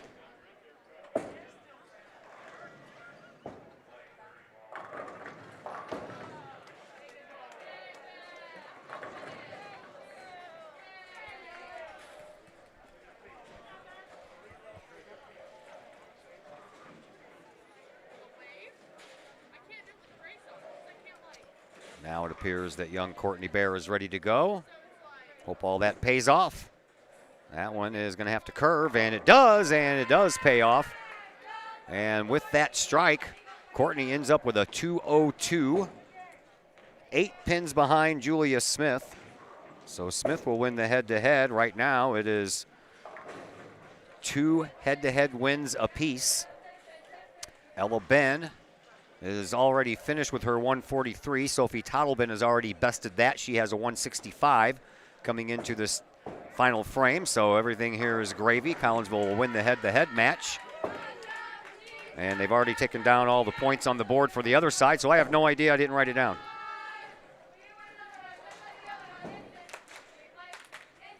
I'll find out during the commercial break. Strike for Tottleben. Her next throw should put her over 200.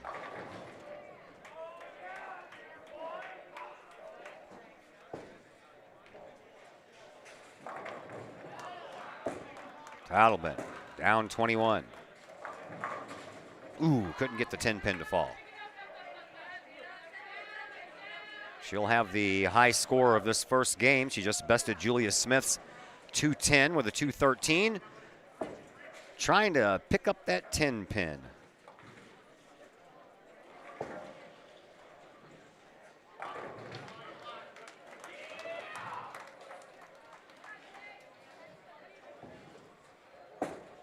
Here is that try. And 10 pin has been taken care of, and young Miss Tottleben ends up with a 214. So Collinsville will win the first match as they won 3 of the 5 head-to-head matches, and I know they won the pin total. I just don't know what Belleville East got because it's not on the board anymore. So after 1 in the books, we will take a break, and we'll come back with game number 2 in just a moment on the Kahok Sports Network. Just because we're adults doesn't mean we don't have toys, am I right? If your adult toys consist of boats, campers, or RVs, then you need to call the GASA storage team of professionals. Winter weather in the Midwest can be quite harsh, and finding a place to properly store those expensive toys for winter can be just as rough as a Midwest winter. That's where the GASA storage team comes in. with outdoor self-storage and covered storage for your toys. They even have tractor-trailer parking. Conveniently located at Horseshoe Lake Road and 111 in Pontoon Beach. GASA Storage for the safe storage of all of your toys. Contact the GASA Storage team, gasastorage@gmail.com, or call today, GASA Storage Team, 618-797-6100.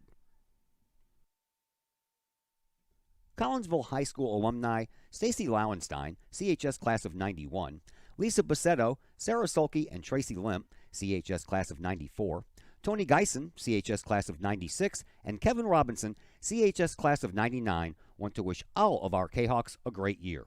We look forward to cheering you on and supporting you. Work hard on the court and the field, as well as in the classroom. Remember, once a Kahawk, always a Kahawk. Hashtag Kahawk Family. Lakeside Roofing in Collinsville. Let the professionals at Lakeside Roofing protect your most important investment, your home or business. Have the elements taken a toll on your roof system? Notice a leaking roof? Maybe it's time for a free roof inspection. Regular maintenance can extend the life of your roofing system by 10 years or more. Lakeside Roofing is your winning team for commercial and residential roofing systems. Lakeside's all-star professionals have installed, repaired, and maintained hundreds of roofs on both sides of the river. Call Lakeside Roofing today at 618-344-2800 or 314-241-5253 or online at lakesideroofing.com. Lakeside Roofing, celebrating 50 years of serving the metro area. Choose experience, choose Lakeside. Looking for a little bite to eat in a nice, friendly establishment before heading out to a game? Look no further than LC's Pub in Caseyville. Just blocks from Collinsville High School, LC's Pub is the pub of choice for Kahawk fans, before, after, or even during Kahawk games. LC's Pub features a wide variety of traditional bar food, like burgers and fries, chicken wings and chicken strips, appetizers like pepper jack mac and cheese bites, fried pickles, and green beans. Plus, they have salads, fish, shrimp, and more. LC's Pub also features an outdoor patio, a gaming room, weekly poker tournaments, and a pool table, plus enough TVs for all the sports fans. And LC's Pub shows Kahawk games live, as well as Blues and Cardinals games.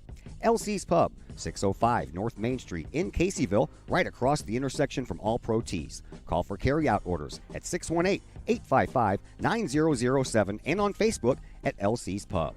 LC's Pub, Kahawk fans' pub of choice. The people of Illinois welcome you. The folks in Collinsville, Illinois, well, they want you to stick around for a while and enjoy the sights, the fun, the food, and of course, the Collinsville Kahawks. The city of Collinsville is a proud supporter of the Collinsville Unit 10 School District. So welcome to Collinsville. Come on over, catch a Kahawks game, or enjoy some of the new places to eat, shop, and have fun. There's plenty to do for the young and the young at heart. Enjoy Christmas at the Collins House during the holidays, tunes at Bloom in the warm summer months, and more. There's plenty to do in Collinsville, so come on over for a bit. The folks in Collinsville would love to see you. For more information, go to www.collinsville.org.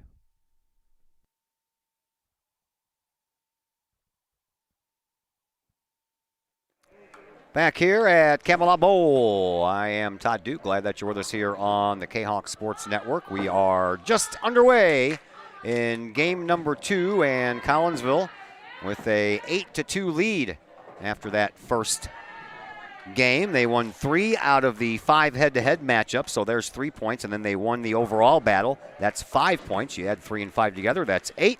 And then Belleville East gets credit for the 2 head-to-head wins, so that is 8-2. As we head to the second, Collinsville won the total pin count 902 to 816 in game number 1. All right, I'm going to let you guys enjoy some little ambient bowling alley sounds here while because just in case y'all know, I can't load up 4 or 5 commercials and then play them at once and then go take care of business. I have to play them one at a time, so that's why I end up having to just set the headset down and let you guys enjoy without me speaking for a while, which I'm sure some of you probably like. So I'll be back in a moment.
All right. Back to action. We are starting the third. Collinsville up right now after 2 complete frames, 157 to 118, but we're in the middle of another game, so that's not totally up to date as Collinsville is already up to their 3rd bowler, and Belleville East just got finished with Taylor Brightwell. For Collinsville, here is Journey Sampson over on lane 21. She'll leave herself a little bit of a mess. Janie Robinson on 22, and that one's in the gutter. She was flirting with that thing the whole time in the first game, and one of them went in. Now here in the second game, just in the 3rd frame, another one falls down into the gutter. And she's faced with a 10-pin spare.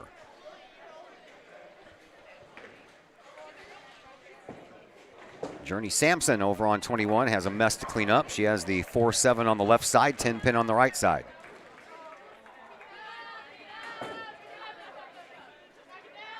She'll take care of the 4-7, leave the 10. Robinson on 22. Stayed on that right side once again and leaves up 3, and that's an open frame for her. Here's Courtney Bear for Collinsville on 21. Nice looking strike.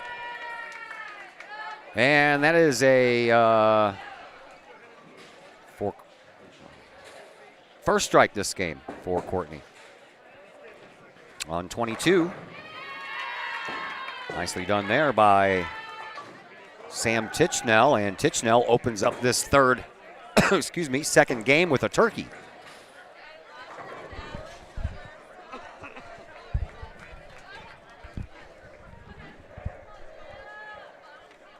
For Collinsville, Sophie Tottleben on 21, and she will almost pick up the strike. That 10-pin wobbled. Here is Julia Smith on 22, mows down the left side, leaves up the 3-6 and the 10 on the right side.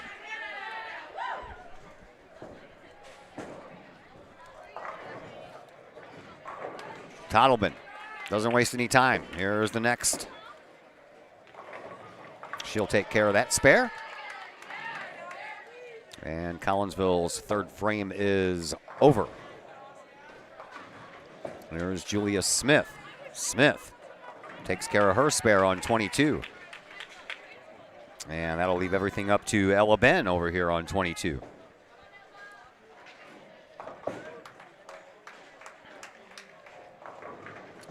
Collinsville and Belleville East sticking with their original 5 in the first. And Ben will leave up the 10 over here on 22. Lancers look like they have a couple of extra varsity bowlers over here on the varsity side of things. Collinsville only has the 5 girls over here.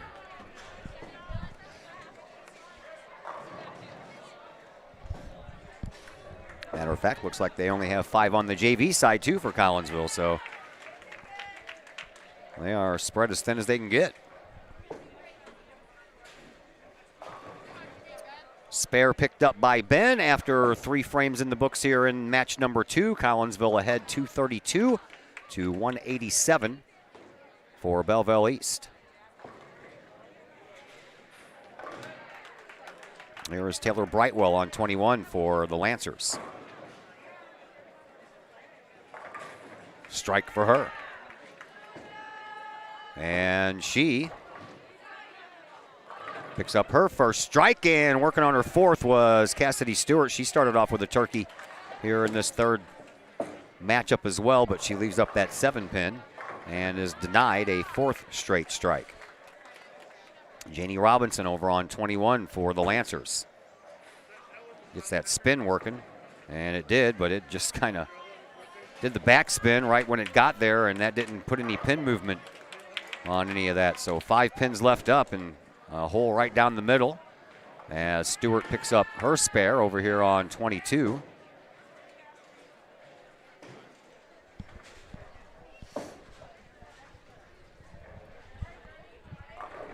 Robinson on 21 has a mess.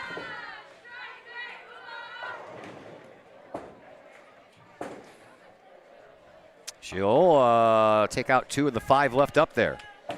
There is Emily Dahl for Collinsville on 22. She missed the head pin, but leaves up only 3.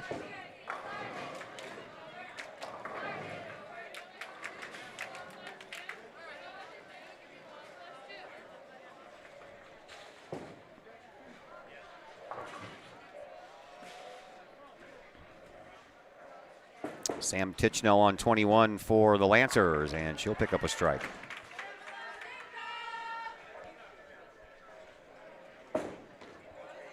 Emily Dow on 22 with a little bit of a mess to clean up. Tichnell now with 4 straight strikes to start off this 3rd match for Belleville East. That gives way to Julia Smith over on 21. As Dahl picked up her spare. And another strike for Julia Smith and Belleville East. Journey Sampson on 22 now for Collinsville.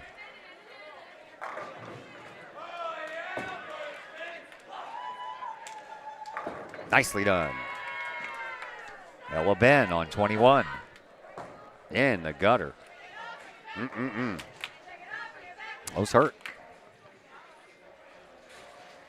Open frame for Belleville East already in this 4th frame. The other than that, 3 straight strikes. Here is Courtney Bear.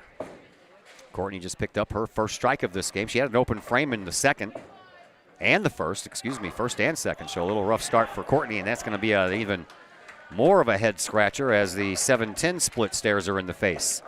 Here is Ella Ben on 21 for the Lancers, and she will take care of 8. Needed all 10 for a spare, didn't get it. And the Lancers are finished with their 4th frame. Courtney Bear has a 7-10 split to deal with.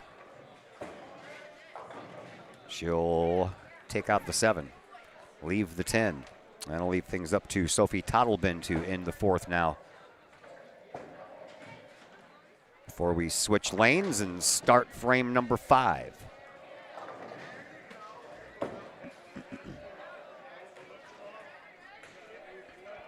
Sophie, the junior, down 22.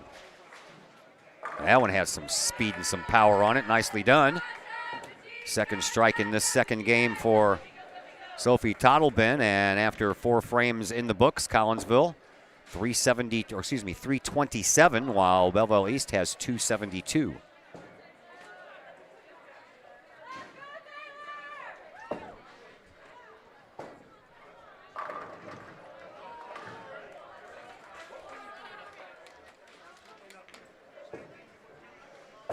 Here's Taylor Brightwell on 22 for the Lancers. She'll leave up the 10.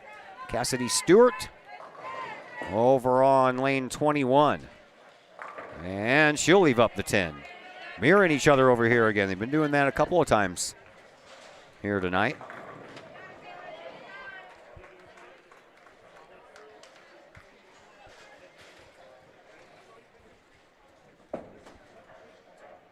Brightwell will try to pick up her 10 pin first. She will. Cassidy Stewart, who bested Brightwell in that first matchup, 179 to 161, will take her shot now. And she'll take care of it as well.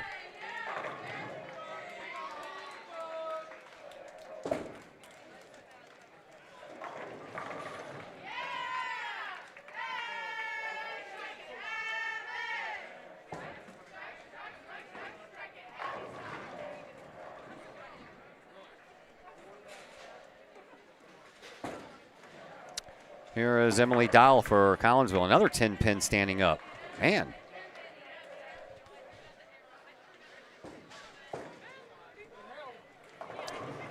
Tichnell on 22. She'll leave up the 10. What is going on over here?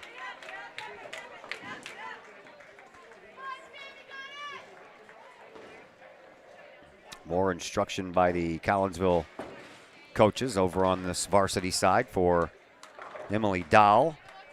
So she'll give way for Tichnell to get her 10 pin first. And she will not get it.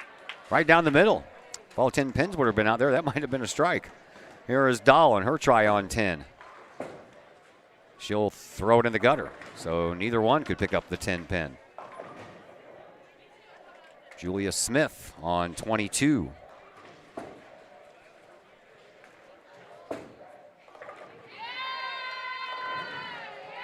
Got the head pin just a little bit on the right-hand side, but not enough to get anything down besides the 6 that went. Here is Journey Sampson for Collinsville on 21, and she'll take down 7 of the 10.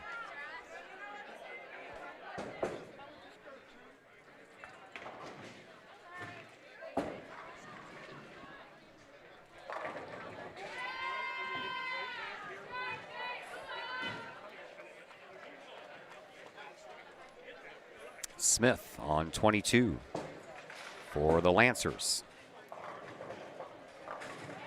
She'll take care of her spare. Journey Sampson trying to do the same on 21. And here it goes. She'll take care of hers as well. Ella Ben on 22 for Belleville East.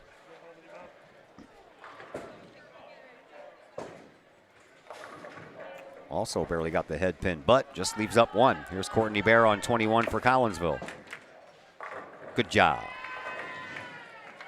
Second strike here in this second match for Courtney Bear. That'll bring up Sophie Tottleben.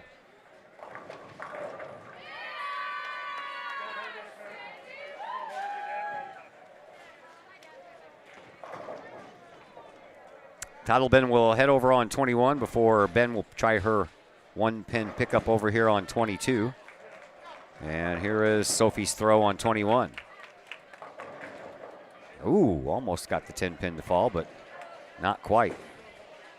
Here is Ben on 22, and she just missed that lone pin. And the 5th frame has come to a close for Belleville East. And it's about to for Collinsville as Tottleben will pick up her 10 pin. And after 5, Collinsville leads 405 to 358.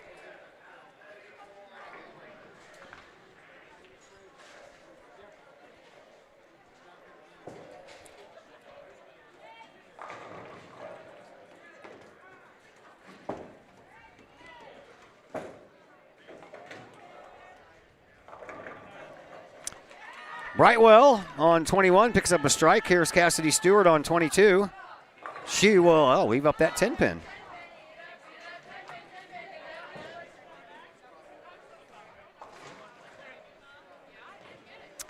Okay. We have a new bowler for Belleville East because that's not Janie Robinson, so I'll try to find out who that is. Strike.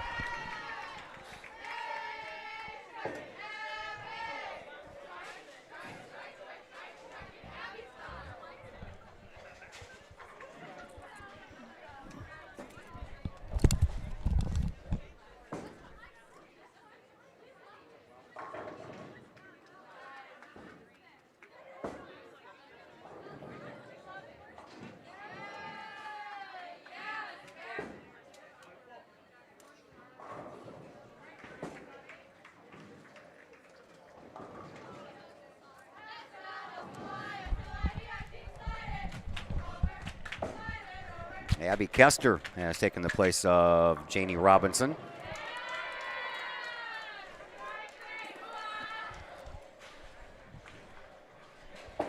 Same 5 for Collinsville.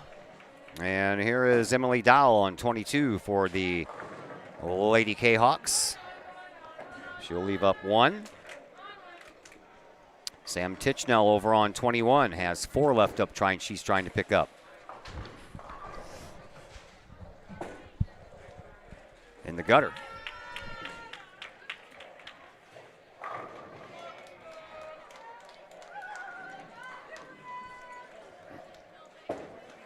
Emily Dowell. More instruction coming from one of the coaches to try and pick up that 1 pin on 22. And she will. Julia Smith on 21. For Belleville East, she'll take a strike.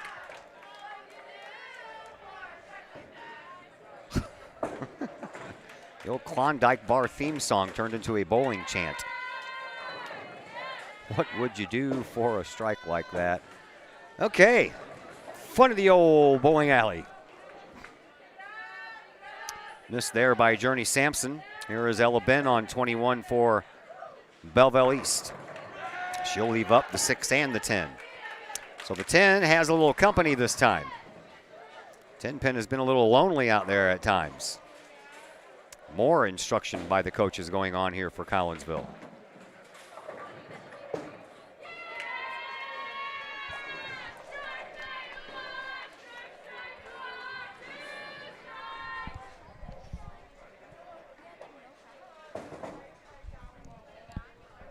Ben on 21 takes care of her 6-10 combo.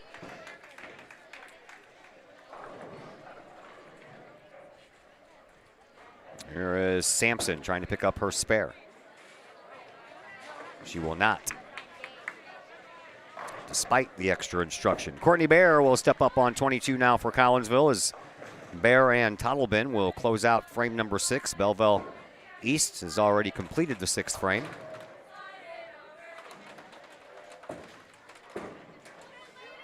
Courtney takes another strike. Back-to-back strikes for young Miss Bear.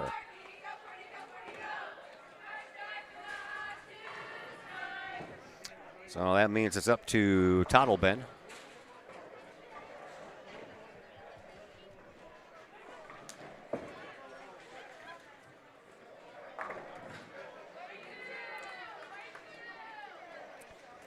Tottleben's ready to go. Got her Christmas socks on. Green sock, red sock. Here we go. She'll mow down 8 of them.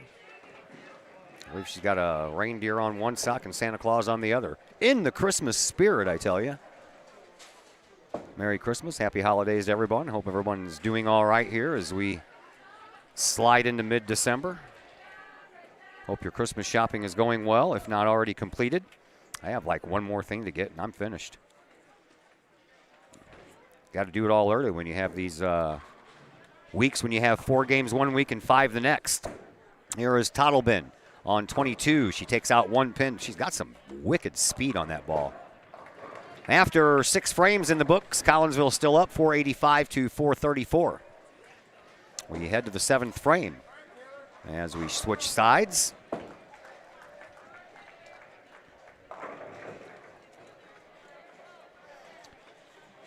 So Abby Kester checks into the game. Abby on the year, an average of 149. She has a high game of 162. Here is Taylor Brightwell on 22.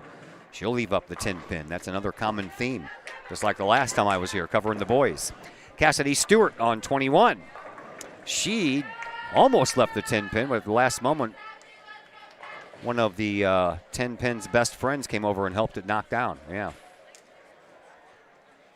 So Cassidy Stewart with a strike, and Cassidy now has 4 strikes and 3 spares in this second matchup. Brightwell trying to pick up that 10 pin. She will miss it. Here is Emily Dow on 21. Emily right down the middle, but leaves a little bit of a split, and here comes some more instruction.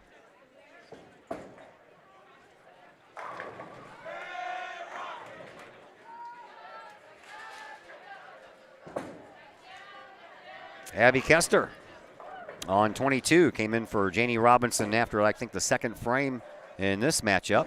And Kester gets herself a strike.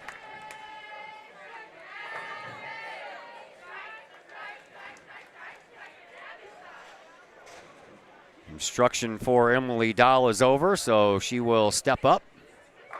See if she can take care of this split between the 5 and the 10 pin. Well, not before Sam Tichnell pops up on 22 first. There's that 10 pin. Dahl on 21. Misses.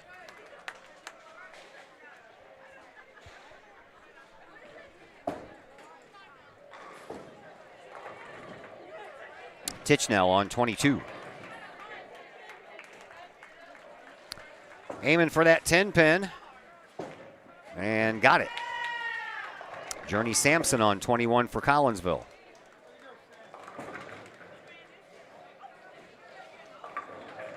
Leaves up the 6 and the 10.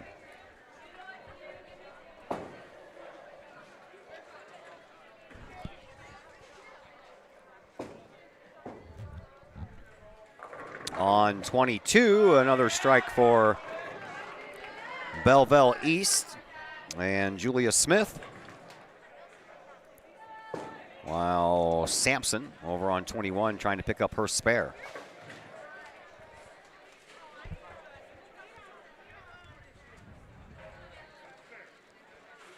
Varsity boys are in the 9th frame of their second match. I'll find out all the totals on the varsity boys after this is all said and done so I can post it along with the girls.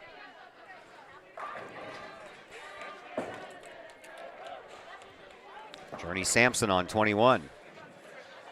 More in-game instruction. She'll take care of that spare. Here is Ella Ben, the 5th and final bowler of the frame for Belleville East on 22, picking up her spare. Courtney Bear ready to go over on 21.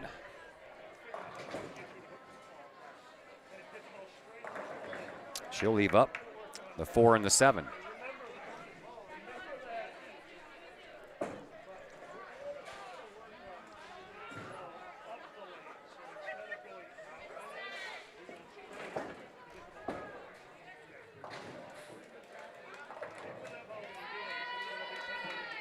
Courtney ready to go again, just got her ball back.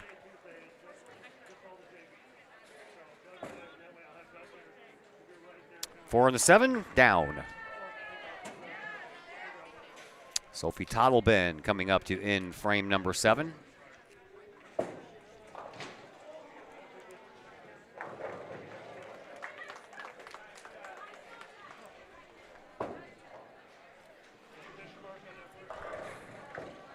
Tottleben ready to go on 21. That's the way to end a frame. We head to the 8th frame. Collinsville still out front, 569 to 528. We switch lanes again.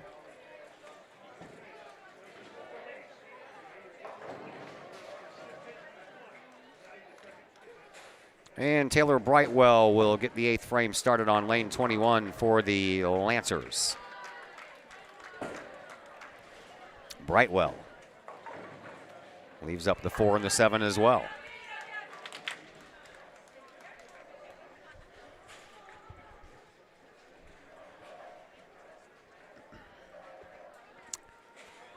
Cassidy Stewart waiting for the JVer to finish up over here on 23. That's over with, and now the senior lady Kahok down 22.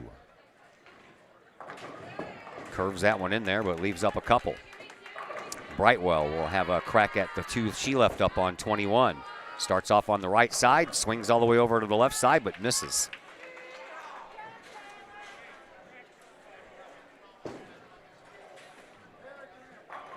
Cassidy Stewart hoping not to miss that 4 and the 8 pin still sitting out there.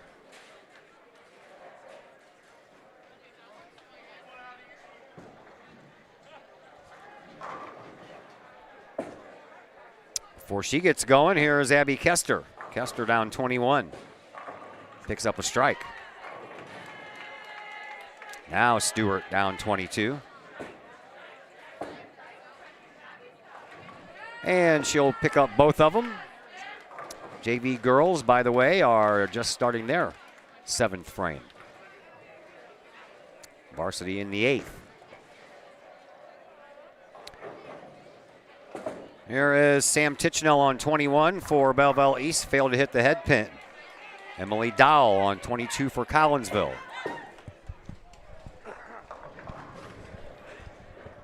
How did that pin not go down? That's crazy. Looks like it's going to be set down and it's still going to be wobbling. Well, there, a pin went down. The pin behind it went down. So, guess what? We're going to be delayed. Somebody's got to go down there and reset those 2 pins. Here is Tichnell on 21. She'll pick up her spare.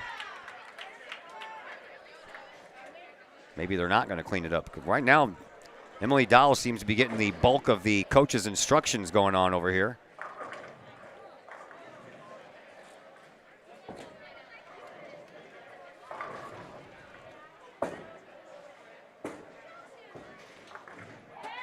Julia Smith on 21 with a strike. Turkey for Julia Smith.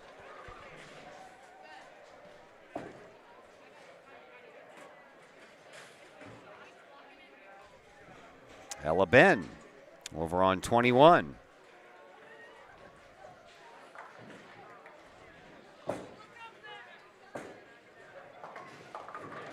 Ben misses the head pin. Leaves up the 1, 3, and 6. Meanwhile, here on 22, we're still waiting for somebody to come and set that pin back up. Someone's back there because the light just went off.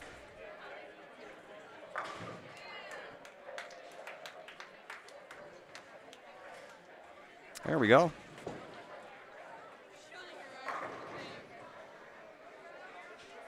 Ben, ready to finish up frame number 8 for Belleville East. She does so with a spare. So Belleville East will have a little bit of a rest here as the second bowler for Collinsville, Emily Dahl, just getting ready to throw her second throw. And here it is. She'll miss. So Journey Sampson, Courtney Bear, and Sophie Tottleben still left to throw here in the 8th.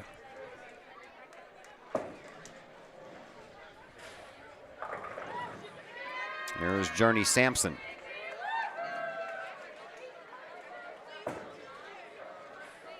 Sampson down 22, picks up a strike. Courtney Bear will see if she can do the same.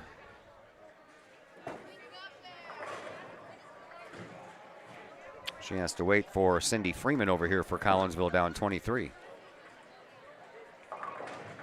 Here is Courtney Bear's shot down 22, and she'll pick up a strike. That's the way you get through these 3 waiting ladies trying to finish up this frame. Sophie Tottleben can do the same. That would be nice. Lancers had 2 strikes, 2 spares, and an open frame in their 8th. Collinsville right now has 3 strikes and an open frame.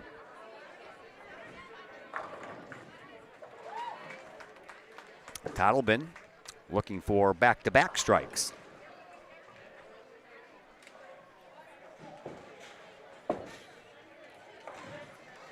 Sophie's ready.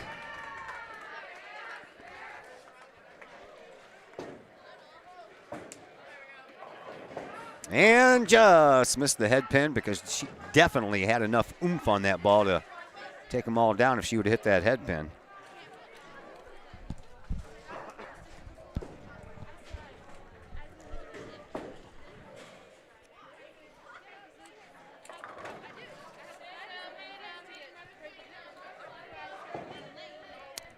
The junior Kahok Lady Bowler, Sophie Tottleben, excuse me, trying to pick up her 3 pins down there. And she misses that sleeper pin. So we're ahead into the 9th. Collinsville still out front overall, 656 to 629. 2 more frames left to go here in this second match. Collinsville winning the first match, 8 points to 2. Kahawks won 3 of the 5 head-to-head matches to give them 3 points, and then they won the overall match point total, pin total, to give them 5 more points. That adds up to 8. Belleville East got wins from Janie Robinson and Julia Smith in that first matchup to give them their 2 points. Here's Cassidy Stewart on 1. She'll pick up a strike as Brightwell over on 22. Missed a little bit and only ended up knocking down 3.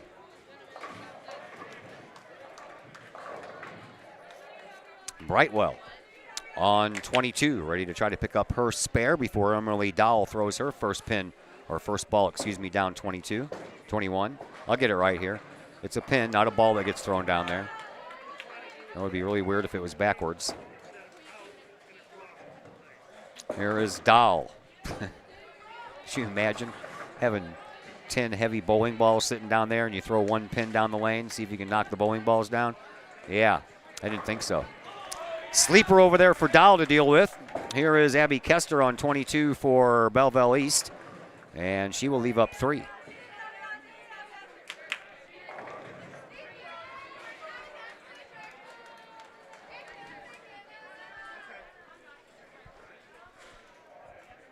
Emily Dowell rolled a 145 from her first game, lost by 5 pins to Janie Robinson. Robinson has since been replaced by Abby Kester. Here is Dowell's try at the sleeper. She did exactly what you needed to do, hit that first pin head on. And now Kester going for her spare over here on 22. She will miss. Journey Sampson, the other sophomore in the starting 5 tonight for Collinsville, gets some instruction from the coaching staff.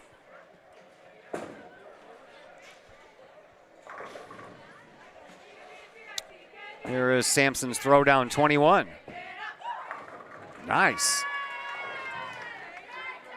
Whatever was said helps, eh? Sam Tichnell on 22 now for Belleville East.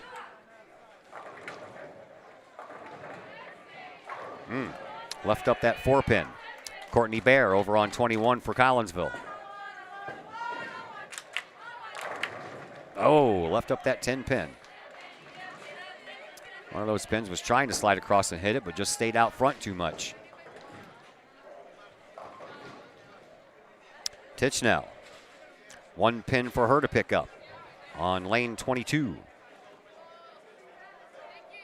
Here is that try. Good. And here comes Courtney Bear trying to pick up that 10. And she misses. Just a little bit off to the left. Probably couldn't even fit a piece of paper between the pin and the ball on that one. Julia Smith on 22 for Belleville East. Leaves up 2. Sophie Tottleben on 21 for Collinsville. Slams them all down.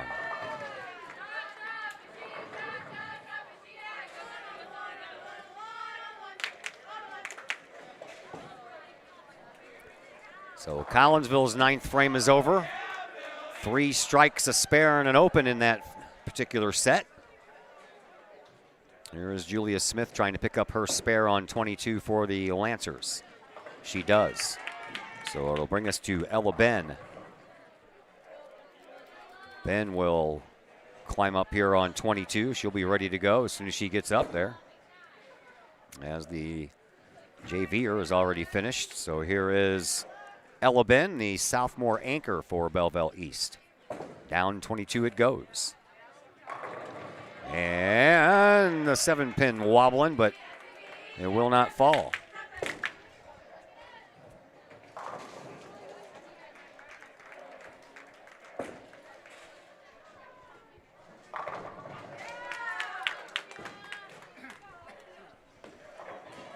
So one more ball stands between us and the beginning of the 10th frame. It's on its way. And Ben will knock it down, and we head to the 10th frame. Collinsville still out front. 7:33 to 7:23, a lot closer, only a 10-pin lead now for Collinsville as we head to the all-important 10th frame.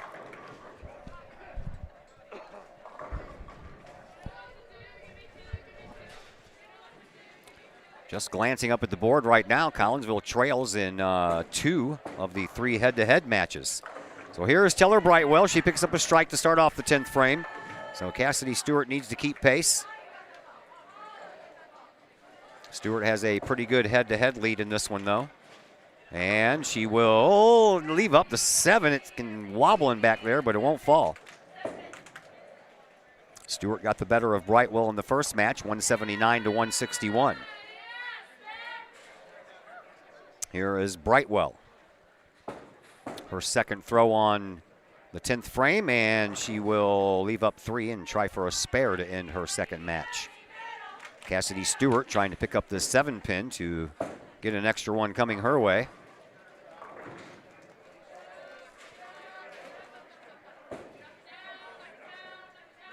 She will.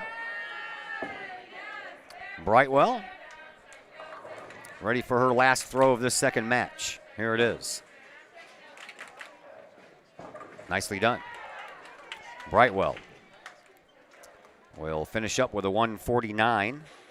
So a little bit lower than her 161. Stewart has already beat that. She has a 207 right now with one more ball to throw.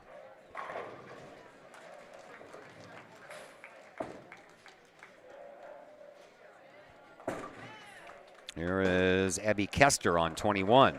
She'll leave up the 6 and the 10. Cassidy Stewart, her final throw here in this second match. She'll pick up a strike. Nicely done. Cassidy Stewart ends up with a 217. So the head-to-head match won there between Stewart and Brightwell goes to Collinsville. Here is Abby Kester.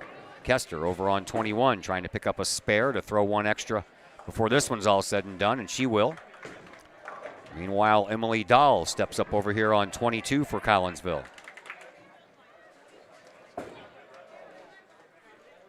There you go. Nicely done there by the sophomore Emily Dahl.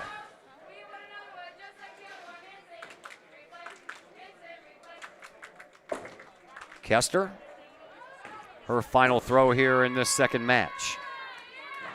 She'll take a strike. And Abby Kester ends up with a 163. Emily Dahl down 22. And, ooh, that was unfortunate. That was a nice ball. It looked just like the last one, only not the same results. Here is Sam Tichnell over on 21 for Belleville East. Tichnell, oh, wow. How did that even happen? Yeah, that's going to stop the thing from coming down. There's a pin that, ooh. Well, it should have been 8. That pin flipped over and then stood right back up. You know how the kids flip the water bottles trying to make the water bottle stand up? That's exactly what happened to that pin. They got knocked down, flipped around, and then stood right back up and prevented the machine from coming down. So we're going to have another delay here as Emily Dahl goes down 22 trying to pick up this split, but she will not. And Emily will end up with a 139 in her second match, but we're going to be a little delayed here. So Abby Kester wins the second match, head-to-head match against Emily Dahl. Tichnell was up over on 21, and she's going to have to wait. Meanwhile, Journey Sampson comes over here on 22. She'll continue.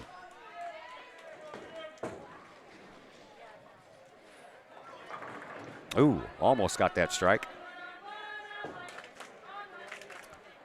Sampson with a 162 her first time up. She's already bettered that. Right now with a 176, trying to pick up this spare.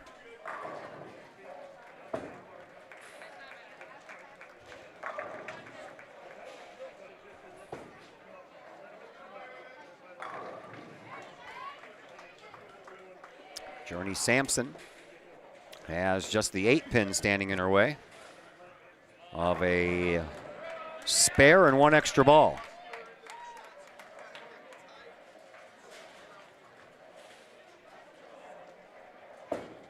Here it is. And she does get the extra. Now there's movement over on 21. They're going to have to set the, I want to say it was the 7 and the 5 that were left.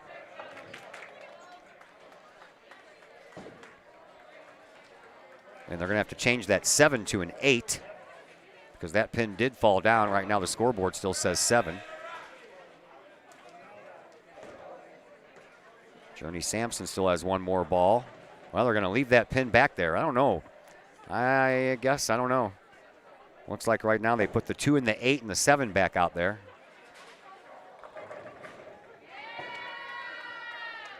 Here is Journey Sampson's last throw of this second match. And she'll end on a high note with a strike.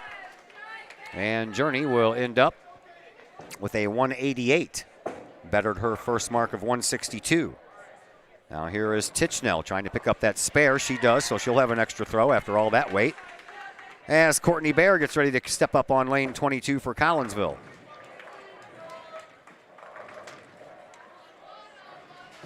Bear lets it fly. There you go. Strike for Courtney. Tichnell, one more ball to throw for her. And it's an important one. And she'll knock down 8 of the 9 because that took her from trailing by 3 to winning by 6. Here is Courtney Bear once again on 22, looking for another strike. That one will leave the 10 pin up. Julia Smith steps up on 21 now for Belleville East.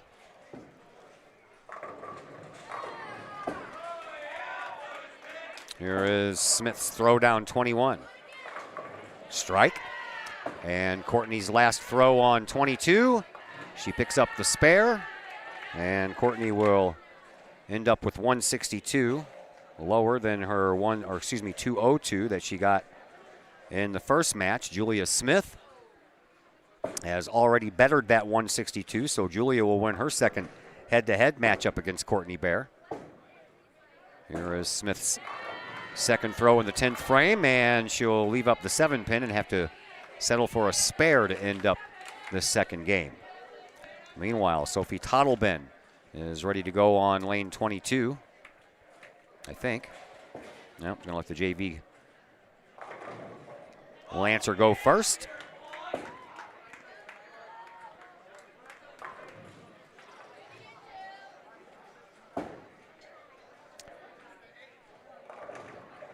Here is Julia Smith's last throw.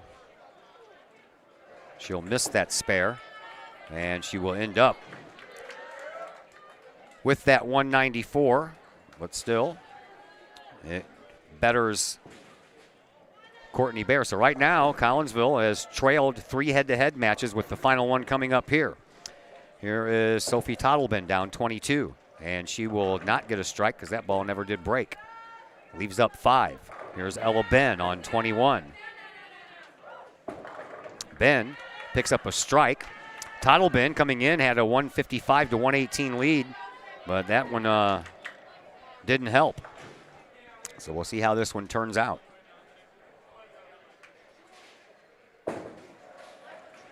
Here is Tottleben, second throw, looking for a spare.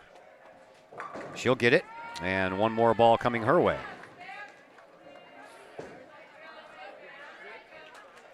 Ella Ben, her second throw down 21, and she'll leave up 3. One more ball left to go.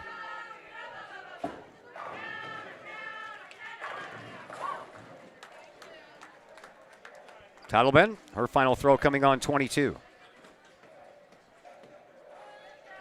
Rolled a 214 her first time up. And she'll take a strike to end this one. And Sophie will end up with a 175. And the final throw for Ella Ben. She'll pick up a spare. And Ella will end up with a 148. Collinsville wins 881 to 848 on the total pins. So Collinsville picks up another 5, 6, 7 points. And Belleville East ends up with 3 more points to get them to 5. So Collinsville will hold the lead here as we head into this third and final matchup, which we will send your way here in just a moment on the Kahok Sports Network. Keep your ride shiny and clean with Extreme Details Vehicle Detailing in Collinsville. Extreme Detail is owned and operated by former Kahok Jay Merkel. Jay and his crew at Extreme Details believe in the value of community and in helping their community hold the value of their vehicles with a sharp-looking, clean ride that you and your community can be proud of. Extreme Details can handle any job, whether you drive a small car, an SUV, or even a bus or an RV. No job is too big or too small at Extreme Details. Extreme Details offers scratch and oxidation removal, and they vacuum every vehicle regardless of what package you choose. Cars, trucks, motorcycles, boats, and more. Plus, Extreme Details can handle fleet vehicles for your company. Call Jay and the gang at Extreme Details at 977-1224 or visit Extreme Details at 936 St. Louis Road in Collinsville. Check for periodic specials on the Extreme Details Facebook page. Put the shine in your ride with Extreme Details. Projects in and around your home can be daunting and overwhelming. Take the stress out of those projects and let AW Indoor and Outdoor Solutions do all the heavy lifting. Former Kahok Adam Welly can help knock those projects off your list. From framing drywall, painting, and stair work inside to deck work, hardscapes, and concrete and retaining wall construction outside your home, including power washing and brush removal. Whatever the task, AW Indoor and Outdoor Solutions can help. Call Adam Welly for a free estimate at AW Indoor and Outdoor Solutions, 314-252-8010. That's 314-252-8010.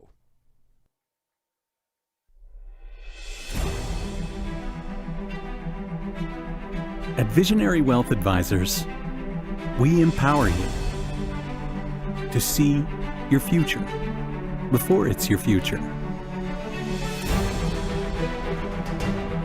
to create your inheritance,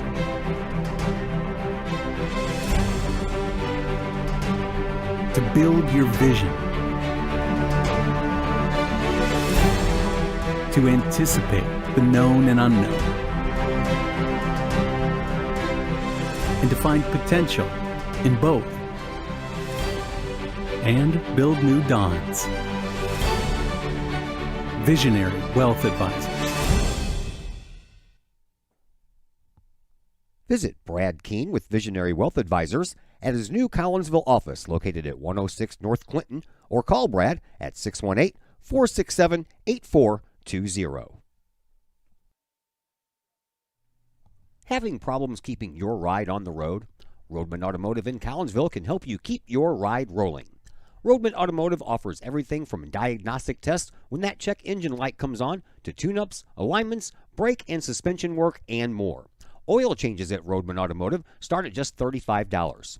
Roadman Automotive is open from 8 a.m. to 5:30 p.m. Monday through Friday and is located at 936 St. Louis Road in Collinsville.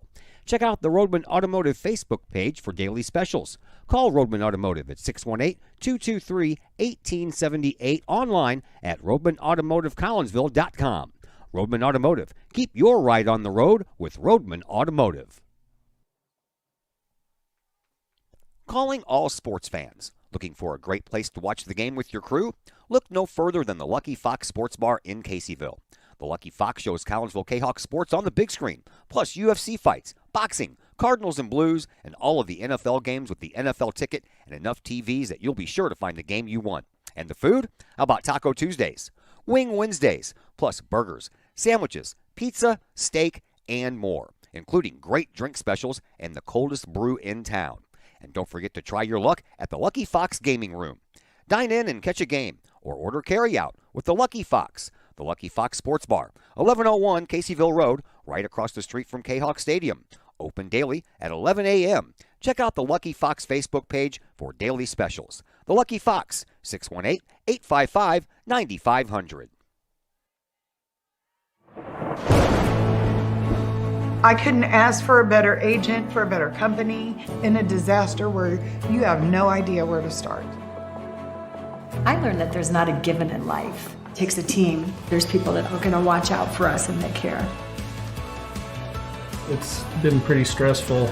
Once we saw Lori and got our plan, it's like a huge weight lifted. In Collinsville, call Scott Allen at 618-346-1500. Ogle Auctions in Collinsville, your place for online auctioning. Go to ogleauctions.com to check out the week's items up for auction. Ogle Auctions deals in everyday items like board games, t-shirts, clocks, antique items, and more, to collectible items. Anyone in the market for, say, a trolley? Or maybe you're into more treasure troves like vinyl albums, cars, or motorcycles. And Ogle Auctions is always on the lookout for more auctionable items. Ogle Auctions of Collinsville. Auctions every Sunday at 7 p.m. Check them out at www.ogleauctions.com or call Kim or Mike Ogle at 618-218-2117. The Times-Tribune, Madison County's longest-running leading independent newspaper. The Times-Tribune covers Troy, Collinsville, Maryville, and all the villages and communities of Madison County. From area city halls to sports, including the Collinsville Kahawks and Unit 10 District News. The Times-Tribune covers that and more. The Times-Tribune is a weekly hometown newspaper published every Thursday, and a one-year subscription is only $40 for the printed and online editions. For more information, call the Times-Tribune at 618-667-3111, online at timestribunenews.com, or follow them on Facebook at Times-Tribune.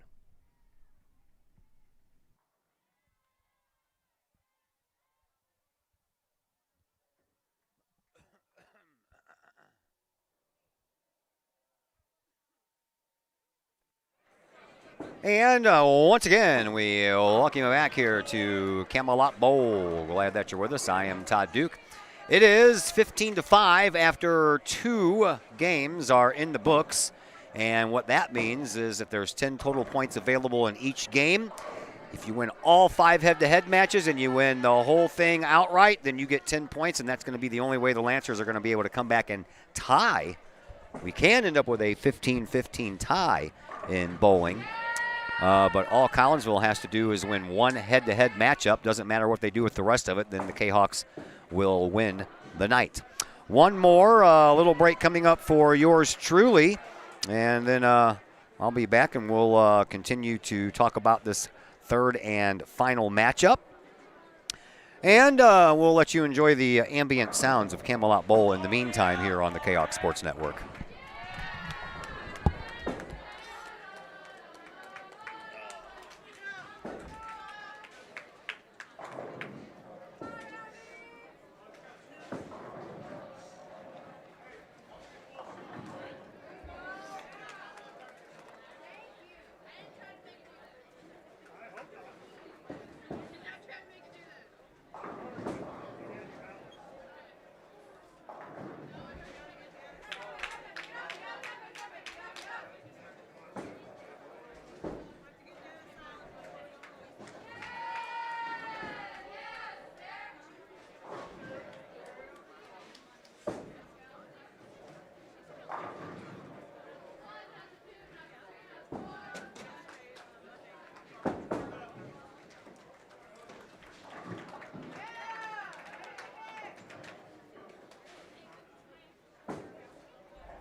I'm back.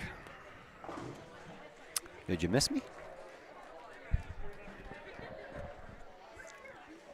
Apparently, Laureen, Catherine, and Rebecca have their own little code conversation going on here. And, of course, they're not going to tell me what any of that means. And I'm really hoping it's nothing bad because I can't do anything about it right now. I have no idea what all that stuff means. FYI, I understand for your information, but I have no idea what the other stuff stands for. So let's hope that it's nothing that's going to make anybody mad. All right, we're underway here in the third and final match. We have finished 2 frames. Collinsville, a 3-pin lead, 135 to 132. And here is Cassidy Stewart on lane 22 for Collinsville. And that is Akira McIntyre on 21 for Belleville East. She takes the place of Taylor Brightwell, who rolled a 161 and a 149 in her 2 games. Abby Kester will stay in the number 2 spot for Belleville East. She took the place of Janie Robinson in the about 3rd frame of that second matchup.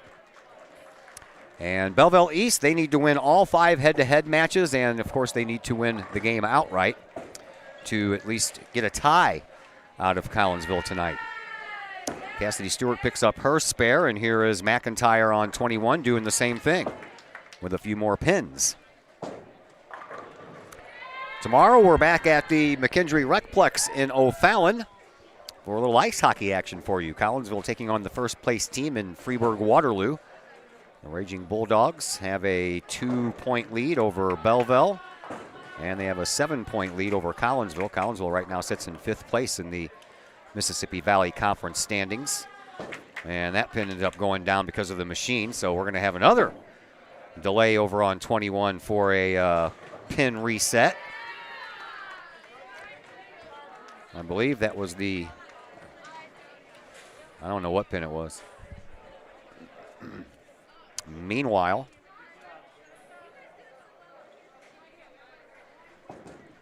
over on 22,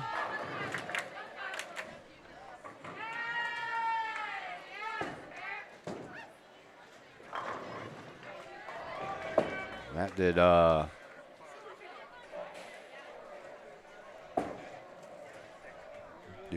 did we make a change? Here's Journey Sampson.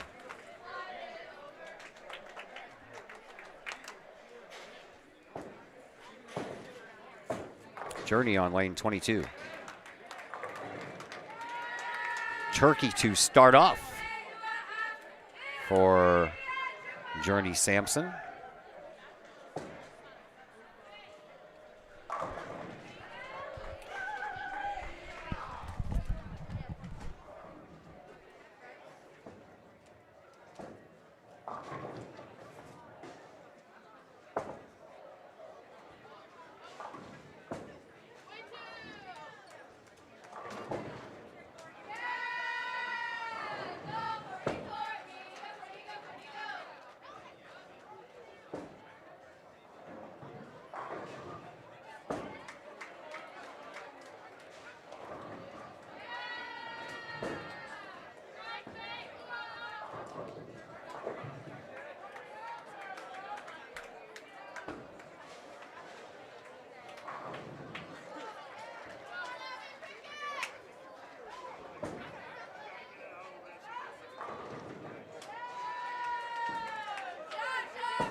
Well, just found out that I was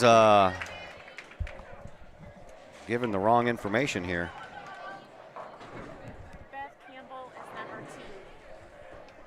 So Beth Campbell is in the number 2 spot. Emily Dowell was not in the number 2 spot all day long. She was in the number 3 spot. Journey Sampson was in the number 2 spot. I have the lineup here. Emily Dowell, Journey, yep. Coach gave it to me like that, so it wasn't my fault. Just want to let everybody know that. All right, so, yeah. Emily Dahl had those 2.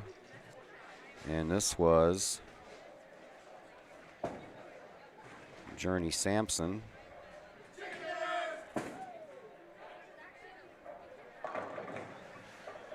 Okay, I think I got that right now.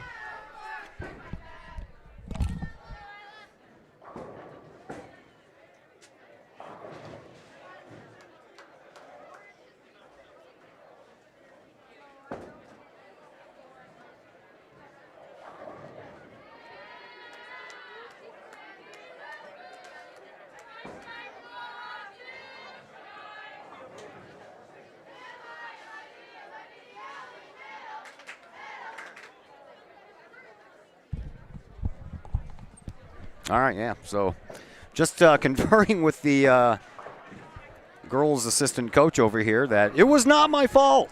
Oh, there was just miscommunication. Apparently the assistant coach over here on the girls' side flip-flopped Dahl and Sampson, and he told Coach Hay that, but no one told me. So I apologize to the friends, family, and loved ones of both Emily Dahl and Journey Sampson. So Emily's still out there. Beth Campbell has now moved into the number 2 spot to take over where Sampson was bowling. So now that I've got that all figured out, we are already into the 4th frame. And Collinsville still with the lead, 234 to 218.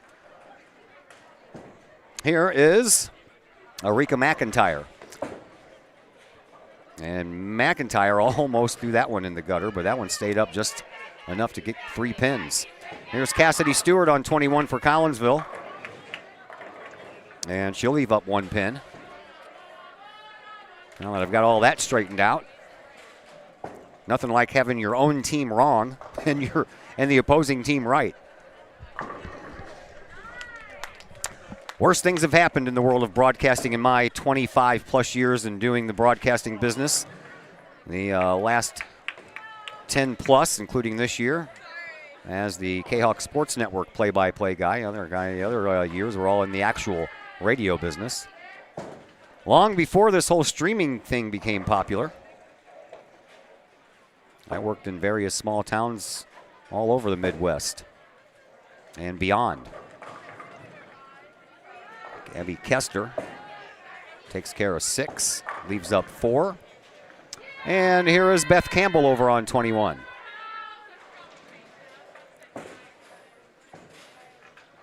Campbell leaves up the 7. 3, 6, 9, 10 over here for Kester to pick up. And here is her attempt at that mess. Not much of a mess. She'll take care of them.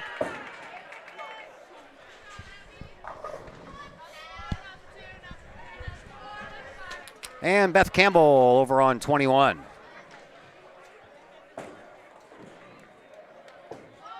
And they just couldn't get it down there. Looks like the boys are in frame number 7 of their final game.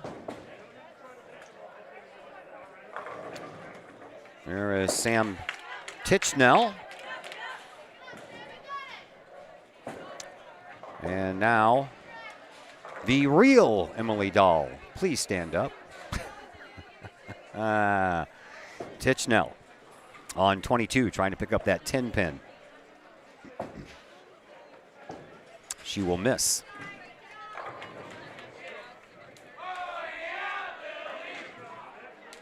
Emily Dahl on 21. Maybe that's what all that code meant. I have no idea.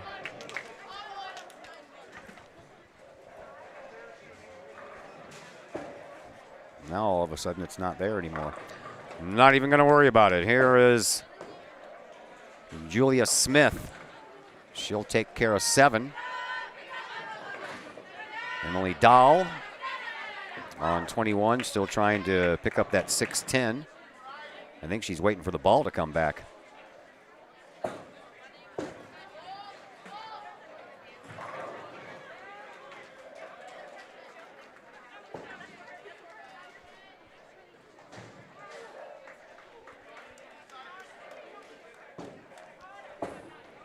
Julia Smith down 22 for Belleville East. She'll pick up her spare. Tell you what, man, lane 21 has been a pain. Ball return not working. Wrong pins going down, staying up.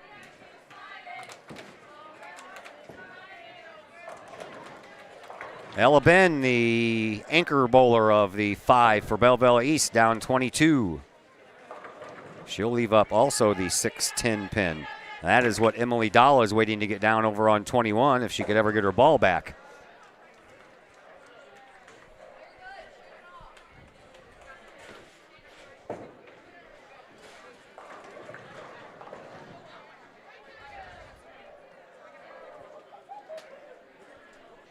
Ben on 22 for the Lancers. Can only get the 10 pin. Emily finally has her ball back. 4th frame already over for Belleville East.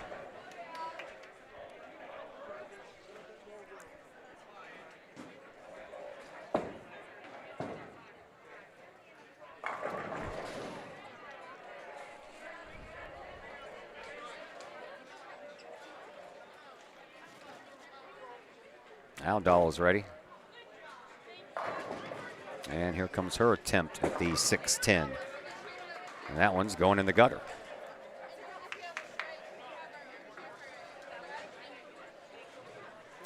That will bring up Courtney Bear. Courtney with a 202 her first time out and a 162 in the second. Here is her throw down there, the 4th frame, and she picks up a strike.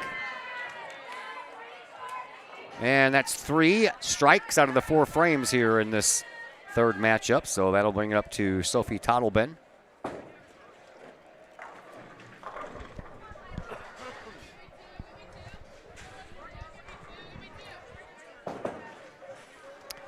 And here is Tottleben's throw, and that one looks good, and it is. And Collinsville ends up with back-to-back strikes to end the 4th, and Collinsville will take a lead of 335 to 308 into the 5th frame.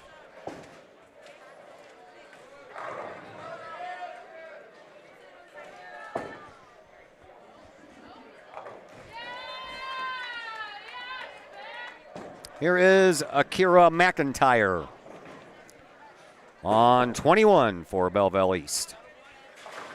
She'll leave up the 6 and the 10. That's all of a sudden become common. Cassidy Stewart down 22. She'll leave up 3.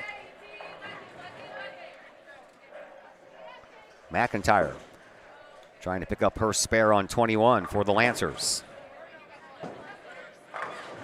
She will only hit the 6, leaves the 10 up. The 2, the 4, and the 5 are what's awaiting Cassidy Stewart on 22.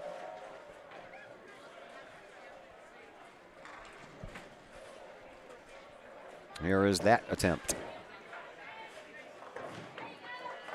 Oh, left up one. That looked pretty good from here. Abby Kester on 21 now for Belleville East. She's lucky that 10 pin fell down, or that would have been some ugly, I call it monkey teeth.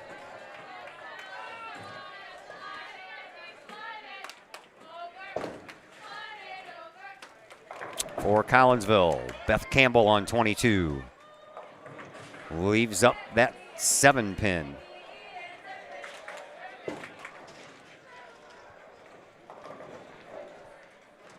There is Kester on 21. Gets the 7, leaves up the other, and an open frame for young Mrs. Abby Kester. Beth Campbell trying to pick up that 7 pin on 22.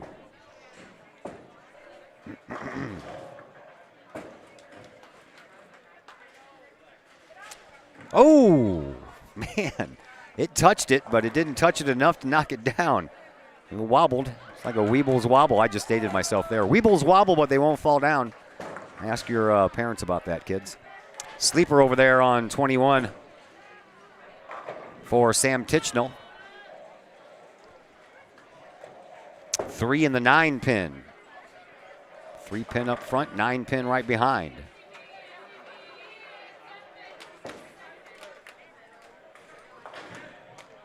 Tichnell ready to let hers go before Emily Dahl throws on 22. And that one's in the gutter. Here is Emily.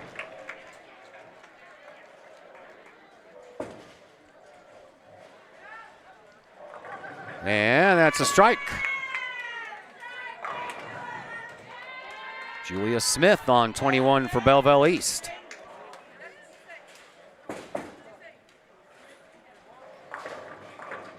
And she'll leave up a pin. Here's Courtney Bear on 22 for the Lady Kahawks.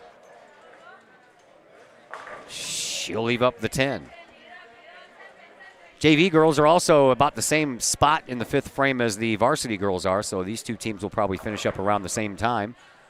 Boys varsity team are already starting their 9th frame in their final game, and I can't tell any scores, but it looks like the JVers are in the 6th frame of their final game. Here is Courtney, and she throws it in the gutter.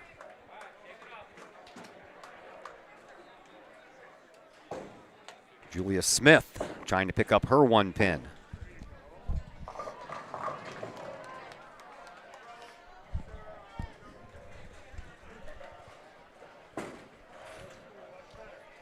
She does.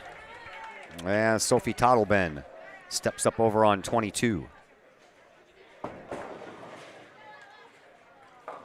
She'll split them. 2 on the left, 3 on the right. Ella Ben ready to step up on 21 for Belleville East.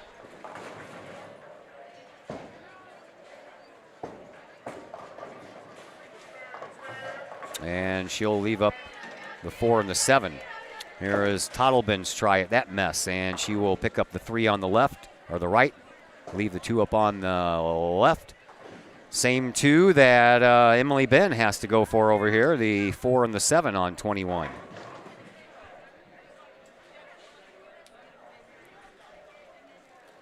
Ben lets it fly. She'll pick up the spare. 5 frames in the books, 5 more to go. And after the first 5, Collinsville leads 418 to 371.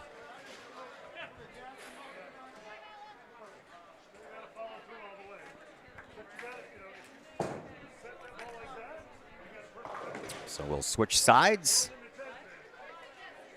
Start it up all over again.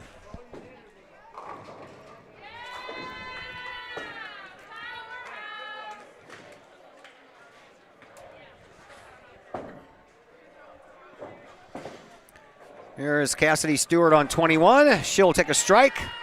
And Akira McIntyre on 22 would like to match. And she'll leave up 1 pin.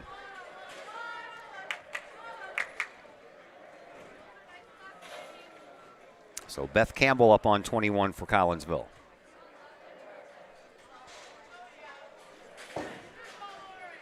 Campbell lets it fly.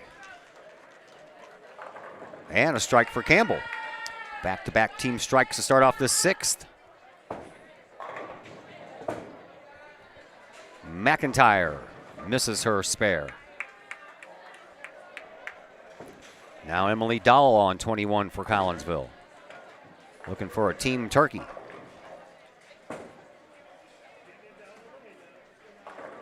Nope. Left up the 4 and the 7. Abby Kester on 22 now for Belleville East.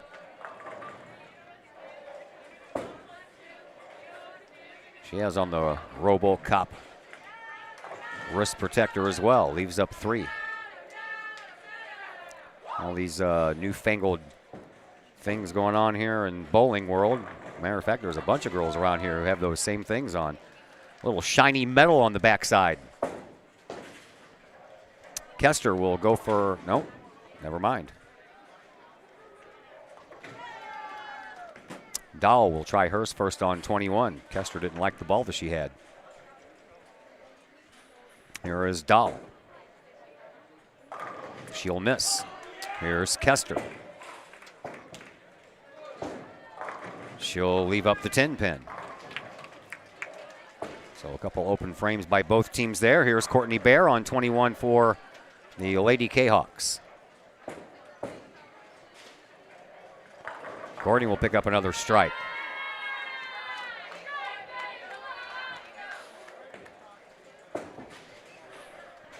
Julia Smith on 22. She'll take a strike as well. And here comes Sophie Tottleben on lane 21 to close out this 6th frame for Collinsville. She'll close it out with a strike emphatically. Emphatically.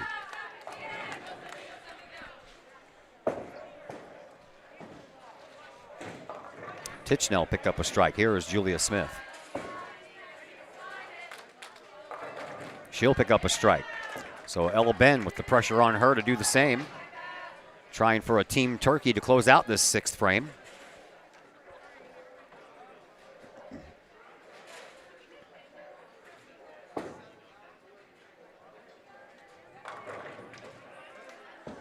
Collinsville with 4 strikes and an open frame in that 6th. Lancers have 2 open frames here in the 6th, but Ben is going to try for a team turkey, and she will not get that. That's a bad split.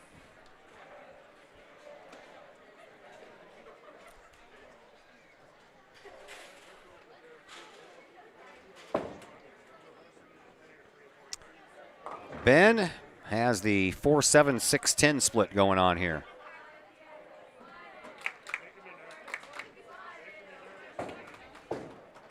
She'll go for the 4 and the 7, and she'll take them down. End of 6. We head to the 7th frame. Collinsville still out front, 474 to 433. Lady Cahock's looking to stay perfect at 4-0 in match play.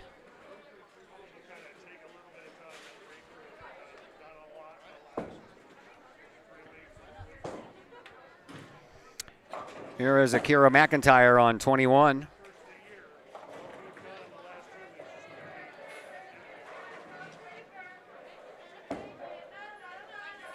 She'll take care of 7 of them.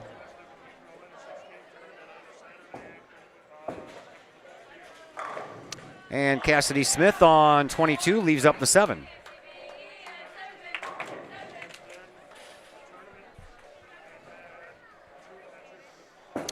McIntyre on 21 looking to spare, and she will miss the head pin but get the 2 behind it. Cassidy Stewart over on 22. Looking to pick up that 7 pin.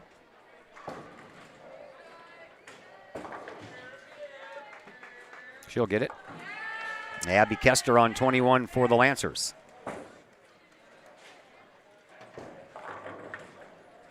Leaves up that 6 pin.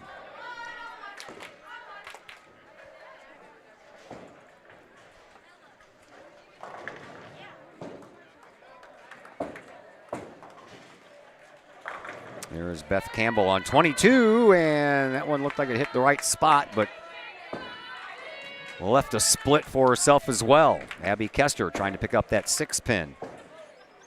She will.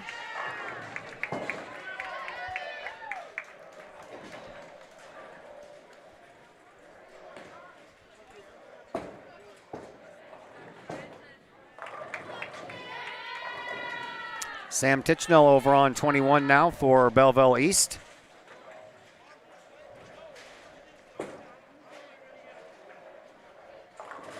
She'll leave up 3. And here is Beth Campbell trying to pick up this split 8-10.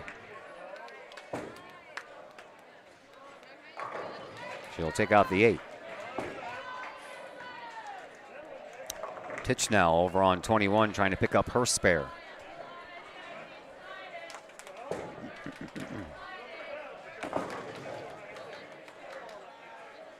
She will.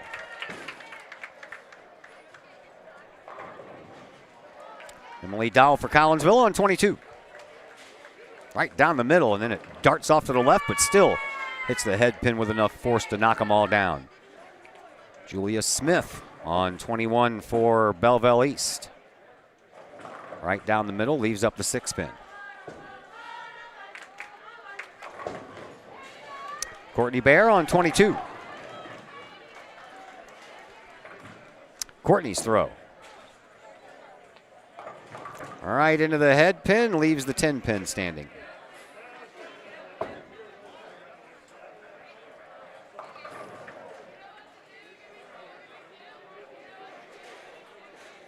Julia Smith on 21, trying to pick up her spare, and she will miss. Now it's Courtney Bear's turn to try the same. She has the 10 pin standing in her way. She'll take care of it.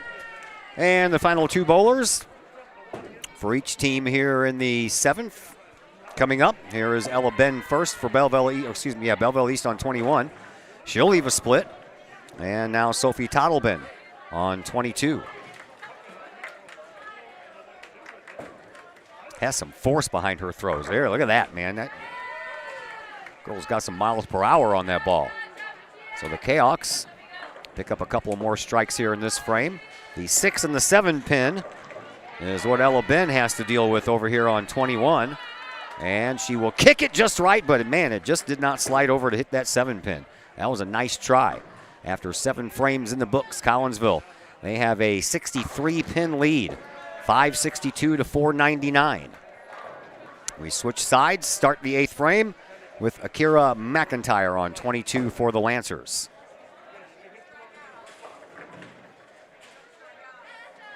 She'll leave a little bit of a mess down there. 4 pins on the left side plus the 10 pin. Here's Cassidy Stewart. Stewart slings it down 21 and leaves the 10 pin. They even have a chant for that. Here's McIntyre trying to clean up that mess on 22. Aims for the gaggle of pins and gets them all. One of those pins slid right over and knocked down that 10. Nice pickup.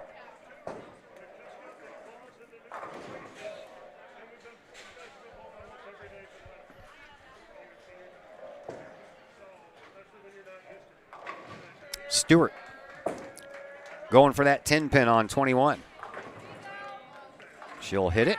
Here is Abby Kester on 22 for the Lancers.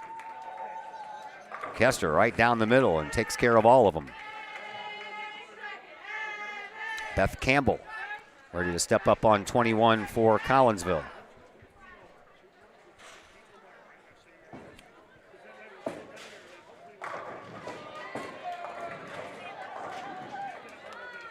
Right on that head pin, takes care of all of them. Sam Tichnell on 22 for the Lancers. She'll miss the head pin and just knock down 3.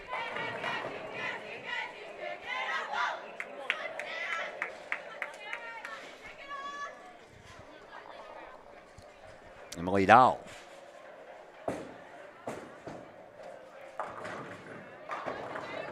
Leaves up 2.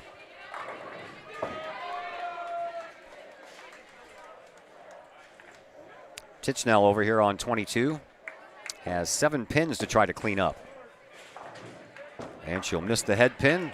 She leaves the 1 and the 2. 6-10.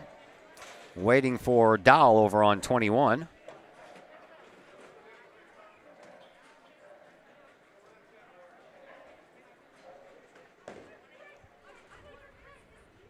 There's Julia Smith on 22 before Dahl throws. She'll pick herself up a strike. Here is Emily's try at that 6-10 pin spare. She'll take it. Nice hit.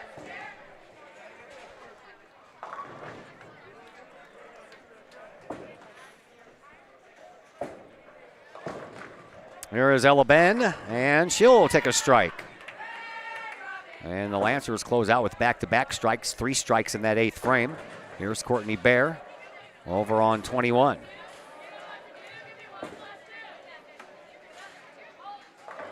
Bear leaves up 1.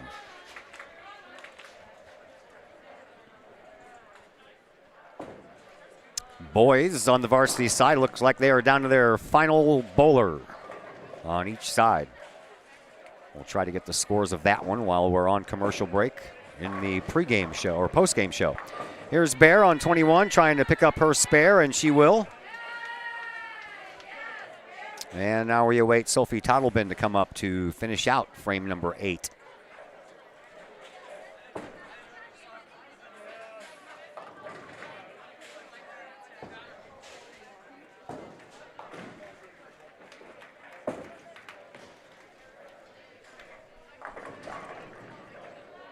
Tottleben down 21. Nicely done. That's the way you end up a frame. 8 frames in the book. We head to the 9th frame. A turkey for Tottleben. And Collinsville has a 100-pin lead now, 660 to 560. We'll switch lanes, start the 9th frame off.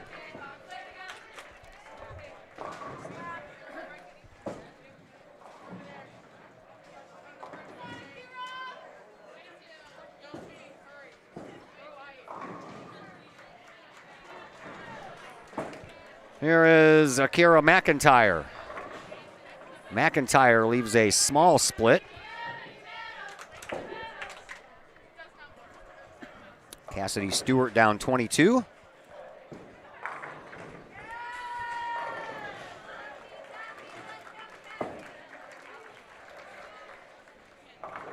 Cassidy picks up another strike for her team. Here is Akira McIntyre on 21. She'll try to split them, and she hit the first pin a little bit too far head on. Right in between them, probably would have knocked both of them down. Here's Beth Campbell. Campbell on 22. And she picks up a strike.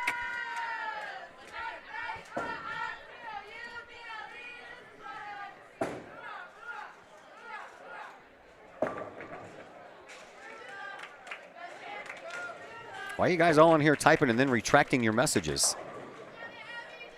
Beth Campbell's dad was chiming in saying he liking the coverage to see his daughter play a little bowling here.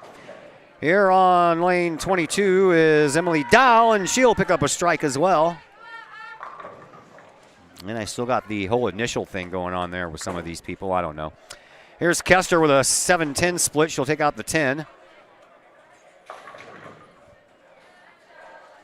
Meanwhile, Courtney Bear is already ready to go on 22 for Collinsville. And Courtney will hit the head pin and wipes out 7 of the 10. Here is Tichnell over on 21 for the Lancers. She couldn't hit that head pin. It started taking that turn to the left, but never did complete it.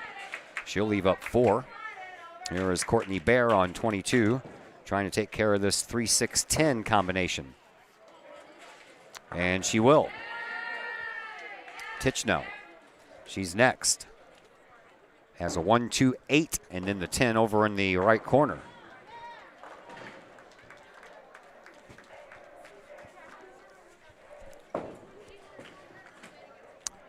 Tichnell takes out the throw. She got the last one to fall too. How about that? Banked off the backboard and came right down to the 10 pin, went down. Nice job. Here is Tottleben with that slammer, and that's exactly what it does. And Collinsville with 4 strikes in that frame, and that is the 4th in a row for Tottleben. Meanwhile, Julia Smith takes a strike over on the other lane, and that'll leave things now up to Ella Ben for Belleville East to close out the 9th.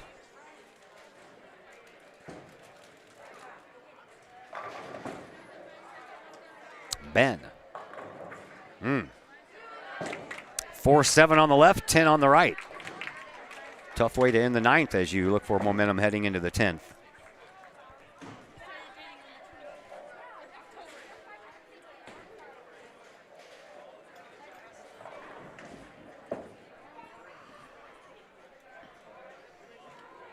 Ella Ben, the sophomore Lady Lancer, down 21. Takes care of the 7-4, leaves the 10 up. We head to the 10th frame. Collinsville still leading, 767 to 643. I think it would be safe to say it's going to take a miracle for Belleville East to come back and win this one. Down by 10 points total, needing all 10 points here in this final match, and I don't think it looks like that's going to happen as Akira McIntyre leaves up 2. Here's Cassidy Stewart on 21. She'll leave up the 10 pin.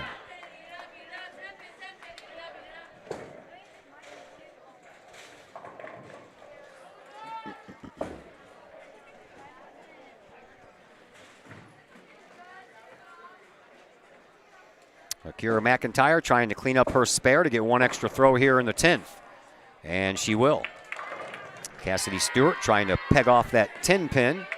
Peg off, I said? Pick off that 10 pin over here on 21. Peg off, whatever. She does.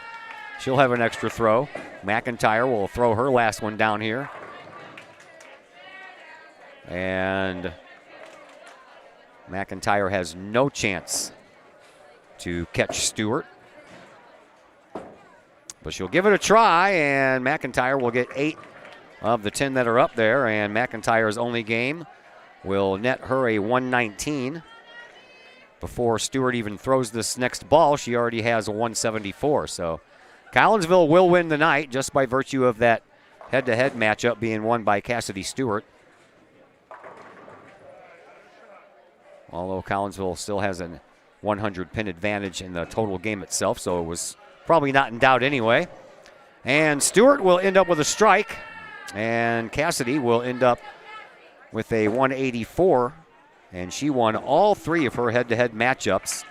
The first 2 against Taylor Brightwell, and the third one, against Akira McIntyre. The best game for Stewart was the middle game at 217. Here is Beth Campbell on 21 for Collinsville. Trying to close it out in fine fashion, but she'll leave herself a split, and that'll be a little tough to pick up. Here is Abby Kester. Kester picked up a strike in her first, though, so she has 2 bonus throws coming. Here's the first. Leaves up the 6 and the 10. Beth Campbell has a 8-10 split over on 21. And here's her try. She'll miss both. She had the right idea, though. You got to hit that 8 pin over on the left-hand side and shove it across to knock out that 10 pin. She tried, but just couldn't come up with it. Nice effort, though. Here's Kester's final throw. Kester will take care of her, too. Campbell ends up with a 146 in her first varsity match. Kester ends up with a 158, so Kester will win the head-to-head matchup. Just barely. Emily Dow over on lane 21 knocks down 8. Here's Sam Titchell on 22 for Belleville East. She'll take a strike.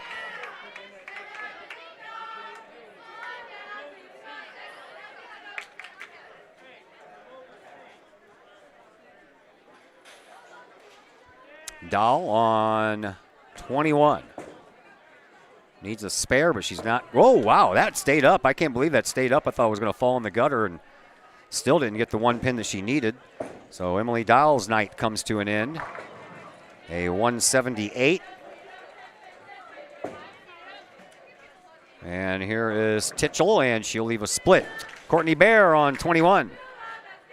Takes the strike. For Dahl, that was her highest game. Nope, she had a 188 before that, sorry. 178 on that one. And Titchell, one last throw for her on 22.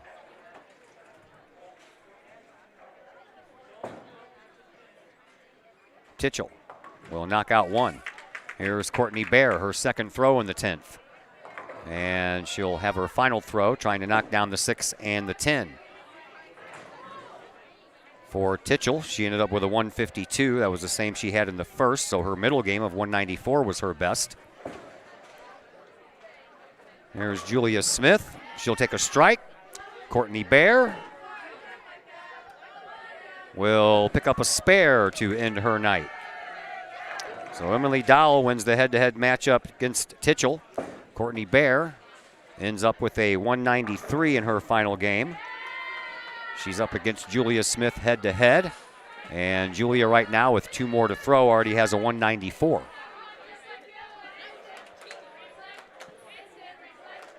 Sophie Tottleben on 21. The final bowler of the night for Collinsville picks up a strike. Here is Julia Smith's final throw of the night on 22. She'll pick up a strike as well, and she'll extend that advantage over Bear with a 214, her biggest game of the night. And it's up to Tottleben and Ben. And Sophie Tottleben has already thrown on 21. She picked up a strike. Oh, there's still one more ball coming up for Julia Smith. Never mind. Here is Tottleben. Boy, that was close to going in the gutter. Takes care of 7 of the 10. Here is the final throw now for Julia Smith.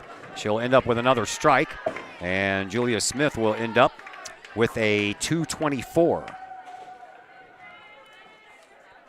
Still her best game of the night. 210 in the first, 194 in the middle, and 224 here in the last one. Here is Tottleben, her final throw of the night. She'll pick up her spare, and she will end up with a 215, her best of the night. She had a 214 in the first match. Here is Ella Ben, the last thrower for the night for the varsity ladies. She'll miss that head pin and try to pick up a spare. Collinsville will win the battle here of this third game. Right now, Collinsville has a 9-16 to 776 lead. And no matter what Ella Ben does, I don't think that's going to change. Matter of fact, I would take it to the bank. Bank it.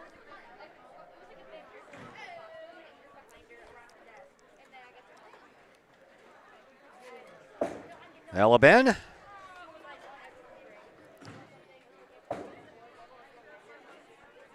Downrange it goes, and it's good.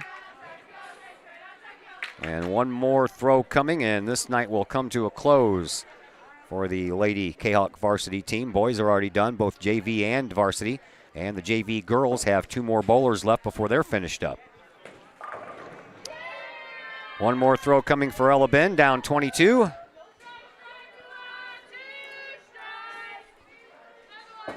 And here it is. She'll take a strike. Nice way to end your night for young Miss Ella Ben. She'll end up with a 136, but lose the head-to-head match. And Collinsville wins the final matchup, 9-16 to 789. And Collinsville ends up winning the night. Now we move into the post-game program. Brought to you by my friends at Cafe Agape, Ron McGee and his crew. They're focused on helping you guys get through the holidays. How about that? Got a ham or a turkey you need to purchase for your holiday dinner? Well, you need to give Cafe Agape a call. They're the home of the Kahok chicken sandwich. They offer catering, some of the best home-cooked food in the area, plus those Christmas hams and turkeys. Give them a call at 345-CAFE. That's Cafe Agape, 345-2233. Post-game program comes your way next on the Kahok Sports Network. Cafe Agape serves up some of the best sandwiches, burgers, pork steaks, meatloaf, fish, and more in Collinsville. And yes, they still cater. Wedding receptions, luncheons, business meetings, and much more. And Cafe Agape is your destination for all of your holiday and party favorites, both main courses as well as delicious sides.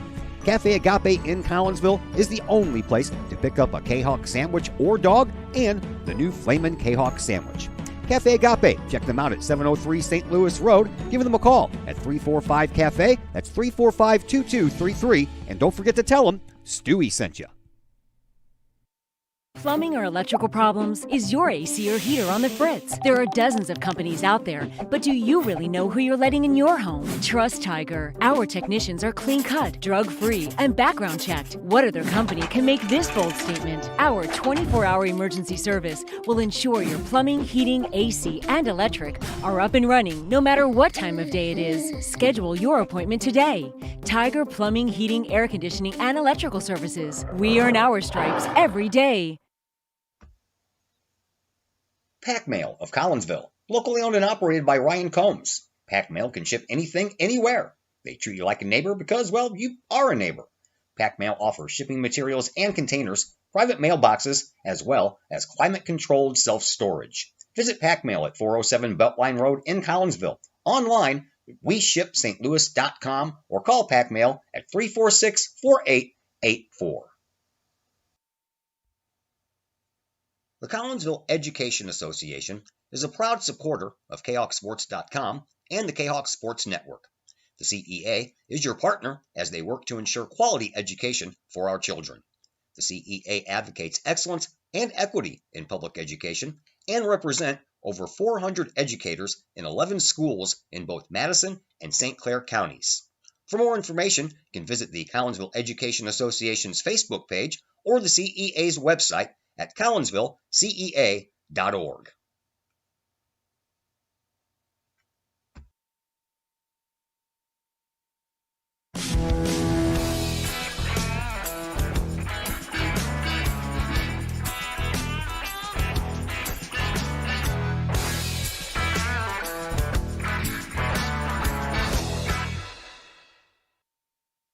Drink it in. Powerful, vibrant, nutrient-rich fuel for healthy, active, experience-rich lives. So you can be your best self, live your best life, and rule the day. Looking to buy a new home or sell your current home? Trust the Blaylock Group of eXp Realty with all of your real estate needs. The real estate market is hot right now, and you can trust the years of experience the Blaylock Group brings to the table. The Blaylock Group can help you find your dream home, or they can help you get top dollar for your current home. Give Peyton or Emily Blaylock a call today at the Blaylock Group of eXp Realty, 618-780-4622. That's 618-780-4622. The Blaylock Group of eXp Realty.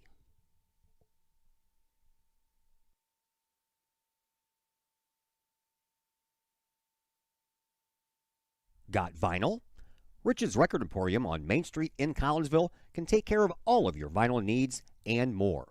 You can peruse through thousands of records, from country to hard-to-find jazz. And classic rock, it's always in stock at Rich's Record Emporium. Used vinyl by the hundreds, plus new releases by new artists as well as reissues by classic artists. Don't forget to check out the audio room at Rich's Record Emporium. There, you can test out all the latest in audio gear, from top-of-the-line speakers to the latest in new turntables, plus amps, streamers, and all of the accessories like needles, belts, and more. While you're there, check out the music-related wall art, as well as t-shirts, record cleaners, and so much more. Plus, if you can't find it at Rich's, they will do their best to find it for you. Come check out Collinsville's only record store, Rich's Record Emporium, 131 West Main Street in beautiful uptown Collinsville, 618-795-1333, online, richesrecordemporium.com. In times of financial uncertainty, how can you stay on track? Call on someone who's invested in your success. In Collinsville, that person is Jason Regg, your Collinsville Edward Jones financial advisor. Jason Regg will work to build a complete picture of your financial life, including your unique goals and passions. Jason Regg of your Collinsville Edward Jones office plays a big part in the community and the Collinsville Unit 10 School District with his Kahok Educator of the Month award. To take care of the things along the path of you and your family's financial journey, call Jason Regg at the Collinsville Edward Jones office at 618-344-0252. Edward Jones, member SIPC. Chapman Trucking, LLC. Chapman Trucking is a local Collinsville business owned and operated by 1994 Collinsville graduate Christy Chapman.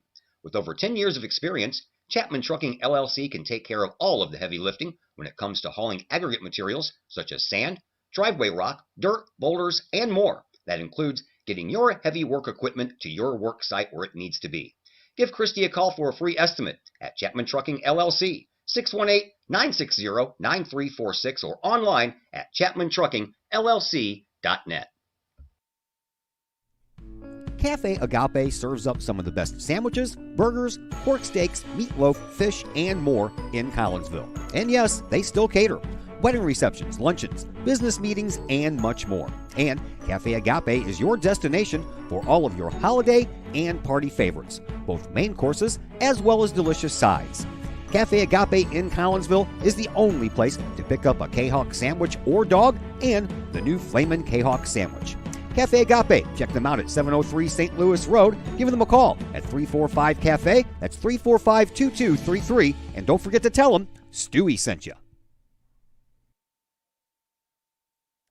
And we welcome you back into the Cafe Agape post-game show here on the Kahok Sports Network. The girls victorious here tonight. The boys not so much. They lost 30-10. They only won one game, and then they fell at least a bunch of times to the head-to-head matchups over there. So the boys fall by a final score of 30-10. The girls win here tonight by a final score of 23-7. And joining us now on the post-game program is Charlie Johnson. He is the assistant coach for Coach Hay, and he's got the varsity girls all figured out, don't you, Coach? Yeah, we're looking good. We got top of the roster is very experienced. Bottom of the roster, the other 3 or 4 girls are very inexperienced. So we're having our ups, we're having our downs, but the overall, we're competing and we're doing what we need to do to get the job done so far. The top and the bottom really did good numbers for you here tonight. Cassidy Stewart won all of her head-to-head matchups, and Sophie Tottleben won all of her head-to-head matchups. Tottleben, man, I tell you what, she whizzes that ball down there. She's got some miles per hour behind that thing. She does. She's a strong girl. She's really improved over the last few years. Even though she keeps her speed up, she's got, throws that ball hard down there. She's getting her hand underneath the ball and getting a lot more revs on it, which is really improving her game. Yeah, I saw you working head-to-head with both Emily Dahl and Journey Sampson, the 2 sophomores on the team. You pulled them aside a bunch of times during this game to give them words of encouragement or some advice, and sometimes it paid off. They went up there and they'd bowl a strike, and sometimes it wouldn't pay off, and that's just the trials and tribulations, right? Yes, that's part of the inconsistency that we're having because they're young. They're going through that phase where they're a little bit nervous because they're young. They're not used to this type of competition, but they're working their butts off, and they're going to be just fine. Just got to, when we're out there and I'm telling them, which way to move and which way, they're just a little bit inexperienced with that part of the game, but they're going to be rock solid by the end. You brought in Beth Campbell from the junior varsity team for that final game. What do you like about Beth's game? I tell you, Beth just throws the ball into the pocket. She's very consistent with it. Even though she's just a freshman, she doesn't let anything bother her, and she just gives me a consistent role every time. She hits her mark, and she does what we ask. She's a hard worker. You guys have been doing pretty well, man. You're 4-0 now in head-to-head matches, and you've placed pretty well in the 2 tournaments you've been in. Yep. We just missed out last. I guess that was last weekend. Got second place. Like I said, our 3 experienced girls can compete with anybody. It's our inexperienced girls that are going to take us to the next level, and we're getting there. Like I said, in practice, they're working their butts off. And you guys are, heading to Joliet on Friday? Yep, that's right. Strike Fest. Strike Fest. There's a lot of tournaments called Strike Fest, isn't there? Yeah. Yeah, it's pretty common. Yep. All right, Charlie Johnson, thanks for the visit, man. Appreciate it. Thank you, sir. All right, Charlie Johnson, your assistant coach for Coach Hayes, in charge of the varsity girls, and they are victorious here tonight. They won a lot of head-to-head matchups, but they won the 3 matches outright on all 3 times, and that's why they have a 23. That's why they have a 23-7 win. All right, so that's going to do it for me. A big thank you to Coach Hay joining us on the pregame show, and Coach Johnson joining us on the postgame show. Tomorrow we are back at the McKendree Recplex. Have a little hockey action for you. Freeburg-Waterloo tangling with your Collinsville Kahok hockey team. That game is a 7:30 game from the Recplex, so we'll be on at 7:10 with pregame coverage, and then we'll conclude our week with a little boys basketball action for you as the boys travel to East St. Louis, and that game also scheduled for 7:30, but depending on the JV game as to when we will get the pregame show on in that one. So a big thank you to everyone involved here tonight again, and my name is Todd Duke, and until tomorrow evening, everybody enjoy the rest of this evening.